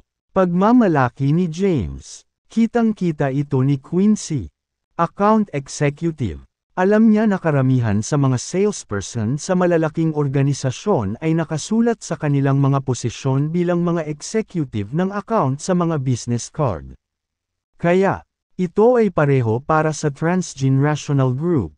Kahit simpleng salesman position lang. Medyo nagulat pa rin si Quincy. Bumalik si James pagkatapos magretiro sa militar at walang kasanayan sa negosyo. Paano naging posible para sa kanya na matagumpay na makakuha ng trabaho bilang isang salesman sa Transgenerational Group? Ang Transgenerational Group ay may napakataas na pangangailangan para sa kanilang mga tindero. Gusto nila ng mga talento na nagtapos sa mga kilalang unibersidad at may mayaman na karanasan sa pagtatrabaho. Wala sa mga ito si James. Ano naman sayo? Nakuha mo ba ang trabaho? Napatingin si James kay Quincy at nakangiting tanong. Si Quincy ay isang napakatalino, maamo, at ambisyosong babae sa kanyang mga alaala. 10 taon na niya itong hindi nakita. At malaki ang ipinagbago ni Quincy. Malakas pa rin ang ambisyon niya ngunit hindi na siya malumanay. Sa halip, siya ay nangingibabaw at malamig. Ito ang iniisip ni James sa kanya ngayon. Ayaw mag-abala ni Quincy na magsabi ng kahit ano kay James. Kailangan ba niyang ipakita sa isang manugang na lalaki na nakuha niya ang trabaho bilang Vice President ng Transgenerational Group at magsisimulang magtrabaho bukas? Walang yabang sa pagpapakita sa kanya. Nagsuot lang siya ng sunglasses. Tumalikod. At umalis. Tumingin si James sa kanya habang naglalakad palayo. At ngumiti. Medyo malamig siya. Wow! Si Kian naman.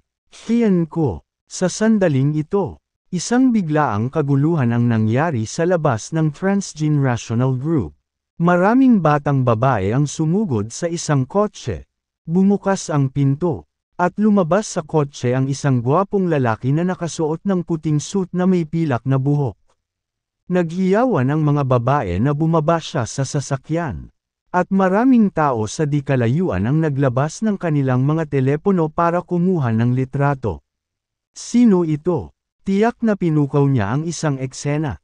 Kumunot ang noo ni James. Natanong ni Quincy na papaalis na ang gwapong lalaki na bumaba ng sasakyan at biglang nagningning ang mga mata. Nawala ang kanyang mayabang na ugali habang tumatakbo para masulyapan ang gwapong lalaki. Kian, fan mo ako. Gusto ko ang lyrics na isinulat mo. Maaari mo bang pirmahan ang iyong kanta? Ang music sheet ng Tomorrow Will Better para sa akin. Sumigaw siya. Anong fangirl? Napalunok si James matapos makita ang eksena. Akala niya ay malamig at mayabang si Quincy. Hindi niya inaasahan na magkakaroon ng ganap na pagbabago sa ugali kapag nakakakita ng isang celebrity. Kian Campbell. Una siyang nagdebu sa pamamagitan ng isang model show. Sa kanyang mahuhusay na pagkanta at pagpapalabas sa pelikula, mabilis siyang naging pinakasikat na celebrity sa county. 100 milyon ang presyo ng pagbibidahan niya sa isang pelikula. At ang mga leading role lang ang tinanggap niya. Sinulyapan ni Kian ang mga masigasig na batang babae na nakapaligid sa kanya. At isang maliwanag na ngiti ang lumitaw sa kanyang mukha. Tapos, nag-reach out siya para mag-high five sa fans. Sige, hindi ito fan meeting. Si Kian ay abala, at kung gusto mong magpa-picture, maaari kang mag-iwan ng mensahe sa kanyang Twitter. At isang maswerteng mananalo ang pipiliin para magpa-picture kasama siya. Humakbang ang manager ni Kian. Pinalibutan ng kanilang bodyguard si Kian at pinrotektahan siya habang paalis siya sa Transgenerational Tower sa ilalim ng masigasig na hiyawan ng mga tao sa paligid niya. Lumapit si James kay Quincy at nakangiting sinabing, "I never expected you to be a fangirl that chased after celebrities." "Ano ang alam mo?" Sinulyapan ni Quincy si James at inangat ang ulo.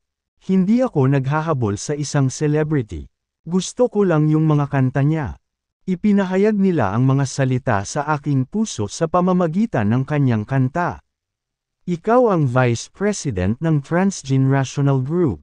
Dapat nandito ang lalaking ito para sumali sa entertainment company sa ilalim ng grupo. Magiging madali para sa iyo na magpakuha ng litrato kasama siya." Inilibot ni Quincy ang mga mata kay James. "Trabaho ay trabaho. Bawal gamitin ang trabaho para sa pansariling pakinabang. Nananatili akong tapat sa aking propesyonal na etika." "Tama na yan. Hindi ko na itutuloy ang kalokohang ito sa'yo. Nakipag-appointment ako kay Thea para ipagdiwang ang appointment ko bilang Vice President ng Transgenerational Group." Isinuot muli ni Quincy ang kanyang malaking sunglasses at tumalikod na para umalis habang pinagmamasdan siya ni James. Sinulyapan ni James si Quincy.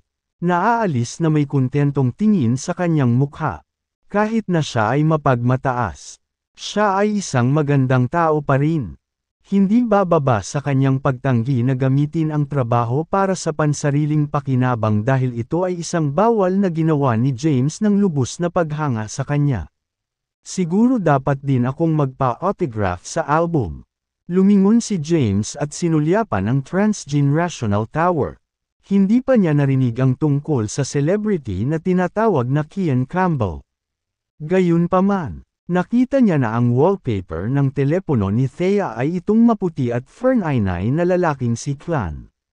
Ang mga kanta na madalas niyang pakinggan ay parang mga kanta rin niya. It was evident na fan din ni Thea si Kian. Tiyak na matutuwa si Thea kung makakakuha siya ng pinirmahang album para sa kanya. Bumalik si James sa Transgenerational Tower matapos ang pag-iisip na iyon sa kanyang isipan. Itaas na palapag, opisina ng chairman. Binuksan ni James ang surveillance footage. Pinagmasdan niya ang pagbabantay ng isa sa mga reception room. Sa reception room, naupo si Kian sa sofa na may dissatisfaction sa mukha. Aniya, nakakadiri itong grupo ng mga fans. Halos suntokan na ako ng chubby na babaeng iyon. Sobrang naiinis ako. Bakas sa mukha niya ang dissatisfaction niya habang sinasabi iyon. Para siyang masusuka. Umupo si James sa office chair at pinanood si Kian sa reception room. Mukhang isa pa siya sa mga celebrity na nagpapanggap na mabait sa mga fans pero lihim na napupuot sa kanila. He muttered. Kumuha si Kian ng tisyo at pinunasan ang mga kamay niya. Pagkatapos niyang panasan ang kamay ay itinapon niya ang tisyo sa sahig. Iniisip ni James ang kanyang mga aksyon. Naningkit ang mga mata niya habang pinagmamasdan iyon. May basurahan sa tabi niya. Pero sa halip, diretso niya itong itinapon sa sahig. Ganito ba ang ugali ng isang public figure? Noong una, balak niyang tumulong sa pagkuha ng pirma para kay Thea. Pero mukhang hindi na kailangan. Kinuha niya ang phone niya at tinawagan si Scarlett. "Scarlett, halika sa opisina." Maya-maya, nagpakita si Scarlett. "May problema ba, James?" Itinuro ni James si Kian sa dingding. Naglalaro sa footage ng surveillance. At nagtanong, "Ano bang meron sa taong ito?" Umiling si Scarlett. Hindi rin niya alam kung bakit siya nandito. "Tatawag ako at magtatanong." James. Agad siyang nagtungo upang magtanong tungkol sa sitwasyon. Hindi nagtagal. Alam niya ang pagkakakilanlan ng tao. "James." Kian ang tawag sa lalaking ito. Isa siyang sikat na celebrity ngayon. Itinatag ng Transgenerational Group ang Transgenerational Entertainment at narito si Kian para pumirma ng kontrata sa amin ngayon. Ayan yun. Saglit itong pinag-isipan ni James at sinabing, sige, wala nang iba, pwede ka nang bumalik sa trabaho. Dahil siya ay isang artista na kumikita ng pera para sa kanyang kumpanya. Si James ay hindi masyadong nag-abala tungkol sa kanya. James, malamang hindi mo alam ang lahat ng negosyo sa ilalim ng Transgenerational Group. Ipapaliwanag ko at ipapakita ko sila sa iyo ngayon. Okay, pakinggan natin ang tungkol dito. Naintriga si James, ni Scarlett. Ang Transgenerational Group ay kasangkot sa iba't ibang industriya kabilang ang pagkain, fashion, pabahay, transportasyon, entertainment. Matiag ang paliwanag ni Scarlett. Nakatulog si James. Humikab siya at winagaway ang kanyang mga kamay. Tama na yan. Ikaw na ang bahala. Ayaw makialam ni James sa mga usapan ng Transgenerational Group. Tinignan niya ang oras at alam niyang malapit na siyang magtanghali. Nang makitang halos tanghali na, tumayo si James at umalis. Sumakay siya ng personal elevator at bumaba. Kasabay nito, natapos na ni Kian ang pagpirma ng kontrata at bumaba sa isa pang elevator. Ang kontrata ay pinirmahan ng maayos. Gayunpaman, nagsuot ng hindi nasisiyahang ekspresyon si Kian. Helen, ano bang problema mo? Ako ang pinakasikat na celebrity ngayon. Dapat ay higit na higit sa $1 bilyong para pirmahan ako. Ngunit pumirma kami ng kontrata sa halagang $100 milyong lamang. Kaya lang, mas mababa sa halaga ko. Tama ba? Si Helen ang manager ni Kian. Nakangiting sabi ni Helen, Kian, ang Transgenerational Group ay isang malaking organisasyon. Hindi sila may kukumpara sa ibang entertainment company. Bagamat wala mas mababa ang bayad sa kontrata. Marami silang nakikita at tiyak na makakapag-package sa iyo bilang isang global celebrity sa darating. Pagdating ng panahon, kikita ka ng limpak-limpak sa pamamagitan ng pagsali sa hindi mabilang na mga palabas sa entertainment at pelikula. Napaka-thoughtful mo, Helen. Kian. Dalawa ang gawain natin ngayon. Ang isa ay pumirma sa kontrata sa Transgenerational Group. At ang isa ay lumikha ng tsismis upang pukawin ang pakikiramay. Sige, I'm reassured with you helping me. Sabi ni Kian at tumango. Ni Helen sa kanilang mga bodyguard. Hintayin kung may taong nag-iisa na lumabas sa mga elevator. Kailangan kong tawagan mo ang media at gamitin ang sinumang nag-iisa upang lumikha ng ilang pangkalahatang talakayan. Naiintindihan. MS. Helen. Ilang bodyguards ang tumango. Hindi nagtagal. Huminto ang elevator sa ground floor. Hindi nagmamadaling umalis si Kian at ang kanyang team. Sa halip, naglaan sila ng oras para umalis. Ilang sandali pa ay dumating na si James sa unang palapag. Nakita niya ang team ni Kian sa harapan niya pero ayaw niyang magpapirma. Kaya naman, binalak niyang maglakad-lakad sa paligid nila.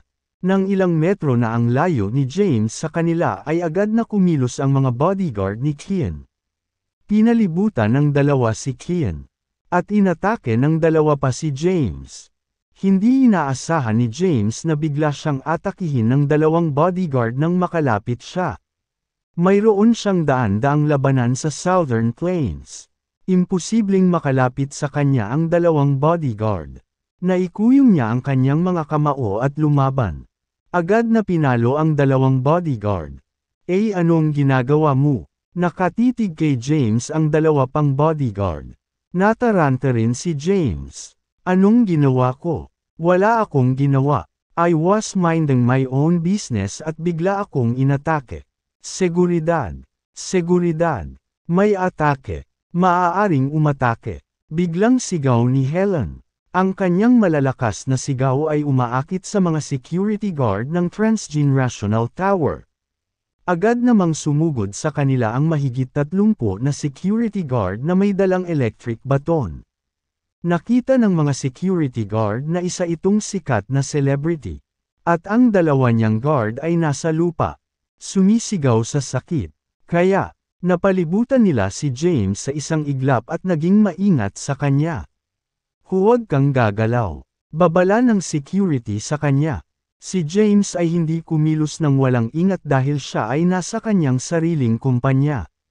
Paimpol niyang itinaas ang kanyang mga kamay at walang magawa. Hindi ako gumagalaw. Maaari ko bang malaman kung ano ang nangyayari? Seguridad. Nagkunwaring kinilabutan si Kian. Itinaas niya ang kamay at tinapik ang dibdib.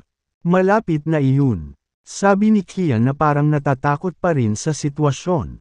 Sinulyapan niya si James at ang mga bodyguard na umakyat mula sa lupa. Brat, ano ang sinusubukan mong gawin?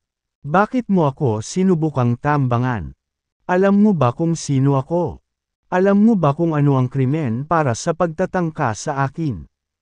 Tapos na ang buhay mo. Iuukol mo ang natitirang bahagi ng iyong buhay sa kulungan. Agad nilabas ni Helen ang phone niya at tinawagan ang kanilang mga reporters. Napagplanuhan na nila ito ng maaga. Gagawa sila ng ilang pangkalahatang talakayan upang makuha ang simpatiya ng publiko. Tambangan. Naguguluhan si James. Normal naman siyang naglakad palabas ng elevator. Kaya bakit bigla siyang nagbintangan ng ambush? Tigilan mo na ako sa pagbibintang sa isang bagay na hindi ko naman ginawa. Sinong umambas sa'yo? Bakit naman kita tatambangan? Dumilim ang mukha ni James. At bakas sa mukha niya ang kawalang kasiyahan. Lumapit sa kanya ang manager ni Kian na si Helen at inihampas ang kamay sa mukha ni James. Itinaas ni James ang kamay niya at hinarang ang kamay niya. Kamay niya. How dare you fight back? Agad na sumigaw si Helen. Alam mo ba ang ginawa mo? Alam mo ba kung sino ang inatake mo? Ang lalaking ito ay isang sikat na celebrity. Si Kian Campbell. Ano ang sinusubukan mong gawin?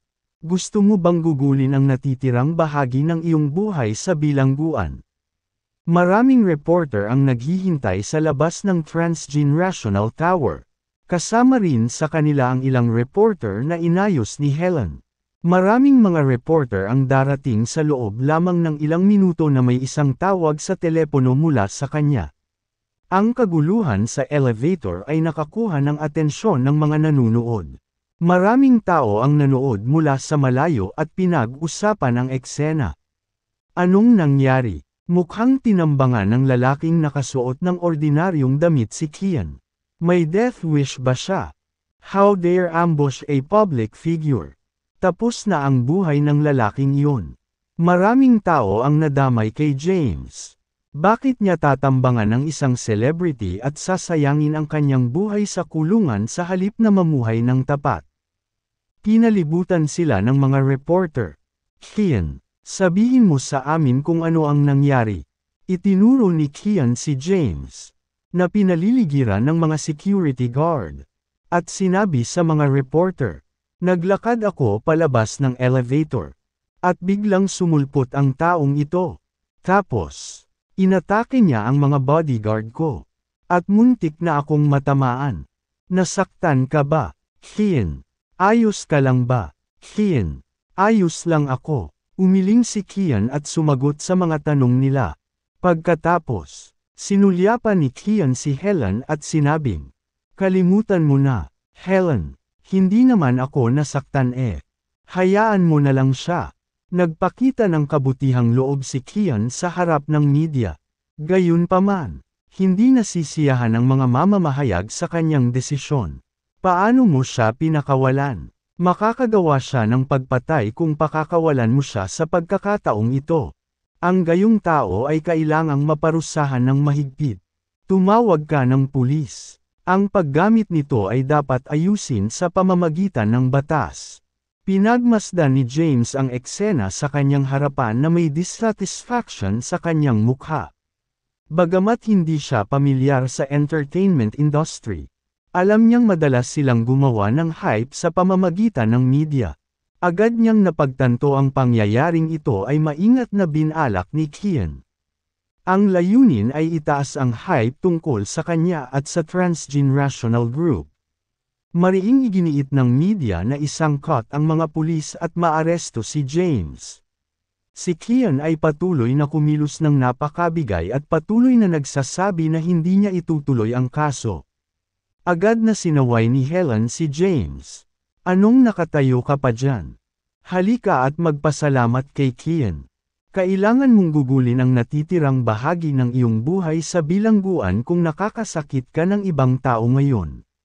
Salamat, Kian, sa pagpapatawad mo sa akin. Lumapit si James at sinabi, sige, hindi naman big deal. Huwag mag-ulat ng kalokohan sa media. Winigayway ni Helen sa kanyang kamay at sinabi sa mga reporter ng media. Maghiwa-hiwalay na kayong lahat. Salamat sa pag-aalaga kay Kajan. Mainit na binati ni Helen ang lahat at naghiwalay ang mga sumusuporta. Gayunpaman, walang pumapansin kay James. Hinawakan niya ang ilong at mahinang ngumiti. Pagtalikod niya ay sumakay ulit siya ng elevator papunta sa pinakataas na palapag. Nagulat si Scarlett at nagtanong, "What brings you back again?" James, sino ang namamahala sa transgenerational entertainment? Tanong ni James.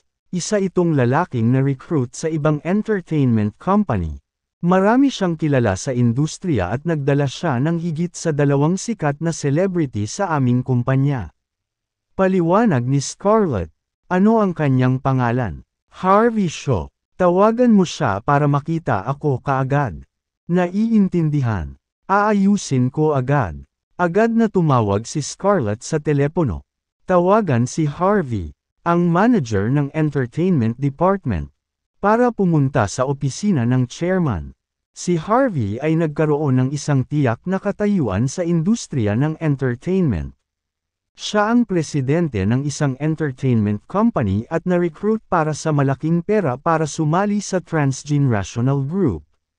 Maraming celebrity ang sumama sa kanya at nagpatatag ng transgenerational entertainment. Kakapirma lang niya ng kontrata kay Kian ilang saglit lang. May tumawag mula sa mga nakatataas upang pumunta sa opisina ng chairman. Hindi kaya nalaman ng chairman kamakailan na marami akong pinirmahan na mga celebrity sa kumpanya at gusto akong gantimpalaan.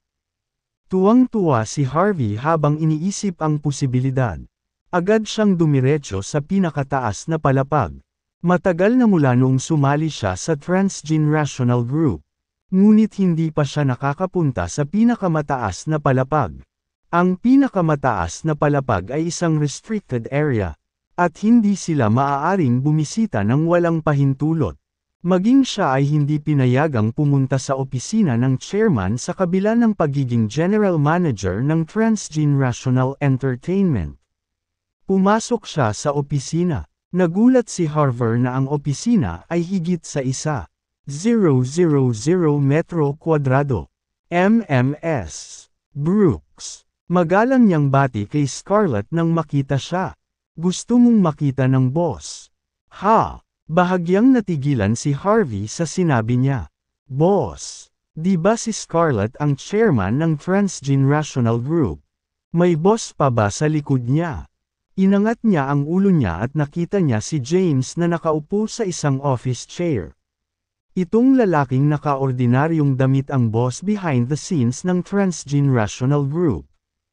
Hindi siya makapaniwala. Gayunpaman, 2 lang ang tao sa opisina. Magalang na lumapit si Harvey at nagtanong, "Boss, hiniling mo bang makita ako?" Pinag-cruise ni James ang kanyang mga paa at walang pakialam na sinasabi, "Pirmahan mo ba si Kian?" Oo, tumango si Harvey. Tiwala siyang gagantimpalaan siya ng mga nakatataas para dito. Ito ang resulta na inaasahan niya. Si Kian ang kasalukuyang pinakasikat na celebrity na may daan-daang milyong followers. Siya ay hindi kapani-paniwalang ipinagmamalaki na pinirmahan si Kian. Tawagan mo siya para bumalik. Sige. Walang kamalay-malay si Harvey sa intensyon ni James kaya agad niyang tinawagan ang manager ni Kian na si Helen. Helen, malayo ka na ba? Maaari ka bang bumalik kaagad sa Transgenerational Tower? Gusto naming chairman na makita si Kian. Oo, ang chairman na bumili ng buong Transgenerational New City. Bumalik ka dali. Tumabi si Harvey pagkatapos tumawag. Hindi umalis si Scarlett at tumabi din. Kumuha si James ng sigarilyo at sinindihan. Lumipas ang oras bawat minuto. Makalipas ang halos buong oras. Pumasok si Kian sa opisina kasama ang manager niyang si Helen. Laking gulat nina Helen at Kian nang tumuntong sila sa marangya at marangyang opisina na may sukat na 1,000 metro kwadrado. Mr. Shaw. Oh, kay MMS. Brooks. Agad nabulas ni Kian nang makita si Scarlett. MS. Brooks. Marami akong narinig tungkol sa iyo. Hindi ko inaasahan na magiging maswerte akong makilala ka ngayon. Ako ang gustong makita mo. Napaangat ng ulo si Kian at napalingon siya nang marinig ang boses ng ibang tao. Isang lalaki ang nakaupo sa isang office chair sa tabi ng glass window. Napatulala si Kian nang makita ang lalaki. Pumunta ka, puntahan mo siya, sabi ni Scarlett. Nagulat si Helen at Kian. Lumapit ang dalawa kay James. Ito ang tunay na boss ng Transgenerational Group. Mr. Hayden. Ano, bulalas ni Kian. Mapaglarong sinulyapan siya ni James. Kian. Tama ba? Hello. Nagkita ulit tayo. Gulong-gulo ang isip ni Helen. Makalipas ang ilang segundo, napaluhod agad siya. Nataranta si Harvey sa biglaang pag-uugali nito. Si Scarlett nasa kwarto lang ang nakakaintindi na si Kian ang nag-provoke kay James. Kian, maganda ang plano. Ginamit mo ang Transgenerational Group para gumawa ng hype at ipinakita ang iyong kabutihang loob sa harap ng media. Bahagyang tumawa si James. Ako, ibinuka ni Kian ang kanyang bibig ngunit hindi makapagsalita. Malamig na sabi ni James. Harvey, i-terminate mo ang kontrata kay Kian at ikalat mo ang utos na tuluyang i-blacklist siya. Ang sinumang kumpanya na maglakas loob na pumirma sa kanya ay isang kaaway ng Transgenerational Group. Gayun din, maging mas maingat sa kung kanino ka magsasign sa darating na panahon. Huwag lang pumirma sa mga sikat na artista.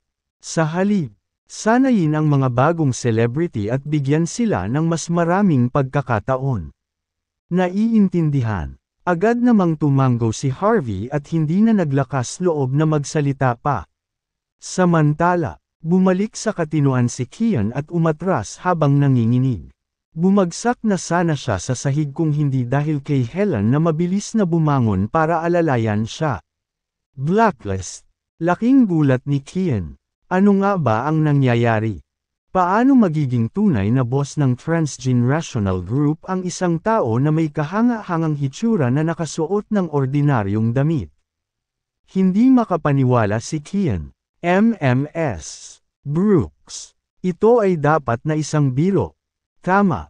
Mawala. Tinuro ni Harvey ang pinto at hinabol siya palabas.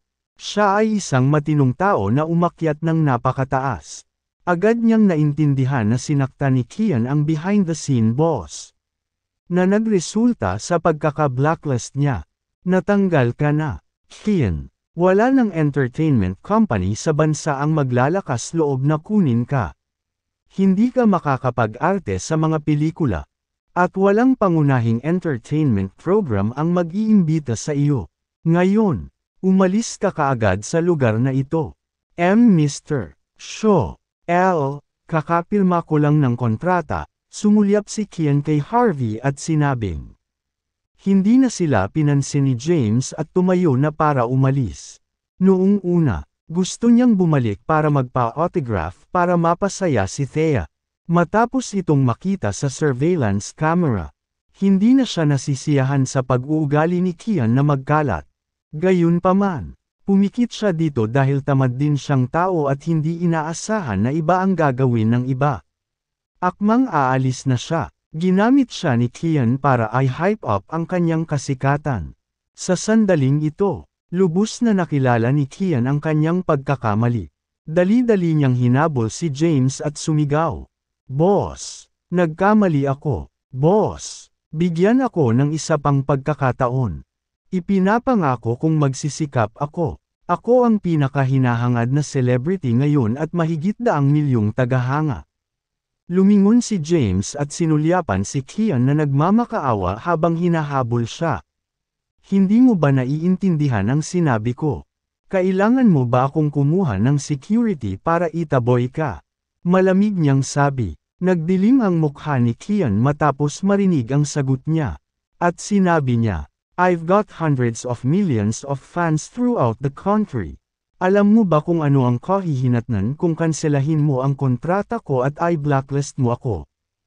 Maniwala ka man o hindi, ang Transgenerational Tower ay mapapaligiran ng maraming tagahanga sa isang Twitter post lang mula sa akin. Sige at subukan mo. Nakangiting sinulyapan siya ni James. Pagkatapos, tumalikod siya at umalis. Scarlett, paalisin mo ang mga security guards. Utos ni James habang papalayo. Hindi naglakas loob na suwe ni Scarlett ang kanyang utos at agad na tinawag ang mga security guard. Maya-maya ay dumating ang isang security guard at hinabol si Kian palabas ng building. Samantala, sumakay si James ng taxi pauwi. Isang restaurant sa Kensington. Matagumpay na nakuha ni Quincy ang trabaho bilang Vice President ng Transgenerational Group at labis siyang natuwa. Agad niyang tinawagan si Thea at inaya si Thea para kumain. Thea, alam mo ba kung anong nangyari? Pumunta ako sa Transgenerational Group para mag-apply ng manager job. Pero kinuha ako ni MS Brooks bilang Vice President. Sa wakas ay nakuha ko na ang entablado upang magamit ang aking mga kakayahan. Ano? Ang Vice President ng Transgenerational Group. Nagulat si Thea. Agad na lumiwanag ang kanyang mukha sa isang ngiti habang sinasabing, Congratulations, Quincy. By the way, may plano rin ang Pacific Group na pumasok sa Transgenerational New City. Dahil ikaw ang Vice-Presidente, huwag mong kalimutang tulungan ako sa pagdating ng panahon. Nagdilim ang mukha ni Quincy pagkarinig nito. Thea, bagaman ako ang Vice President ng Transgenerational Group at may malaking kapangyarihan sa organisasyon. Ang paggamit ng kapangyarihan para sa personal na pakinabang ay isang mahusay na bawal. Tutulong ako kung tutugunan ng Pacific Group ang mga kinakailangan. Pero, hindi man lang ito lumalapit. Hindi ba't isang krimen na tulungan kita? Pilyong nilabas ni Thea ang dila. Gagawin ko ang aking makakaya upang matugunan ng Pacific Group ang mga kwalifikasyon sa pinakamataas na posibleng panahon.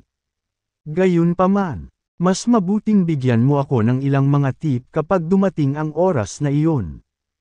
Iyon ay mas katulad nito. Natatawang sagot ni Quincy. Kumain sila sa isang private room. Sa loob ng pribadong silid ay isang LCD telebisyon. Naglalaro ang balita sa telebisyon habang kumakain sila. Magandang hapon, mga manunood. Maligayang pagdating sa Transgenerational News Channel. Ang celebrity na si Kian ay nakita sa Transgenerational Tower noong tanghali. Nagningning ang mga mata ni Thea habang kumakain. At agad siyang nagmulat ng mata para manood ng telebisyon matapos marinig ang anunsyo sa balita. Wow! Si Kian talaga. Ano? Gusto mo rin ba si Kian? Tanong ni Quincy. Oo. Matagal ko na siyang gusto. Gusto ko lahat ng kanta, pelikula, at teleserye niya. Nakatanggap kami ng impormasyon na pumirma si Kian ng kontrata sa Transgenerational Group ngayon. Gayunpaman, ngayong araw lang, inatake siya ng isang lalaki at nasugatan ang mga bodyguard ni Kian. Ano ang nangyari sa mundo? Tingnan natin ang footage. Lumabas sa screen ng telebisyon ang imahe ni James na napapaligiran ng 12-dosenang mga security guard.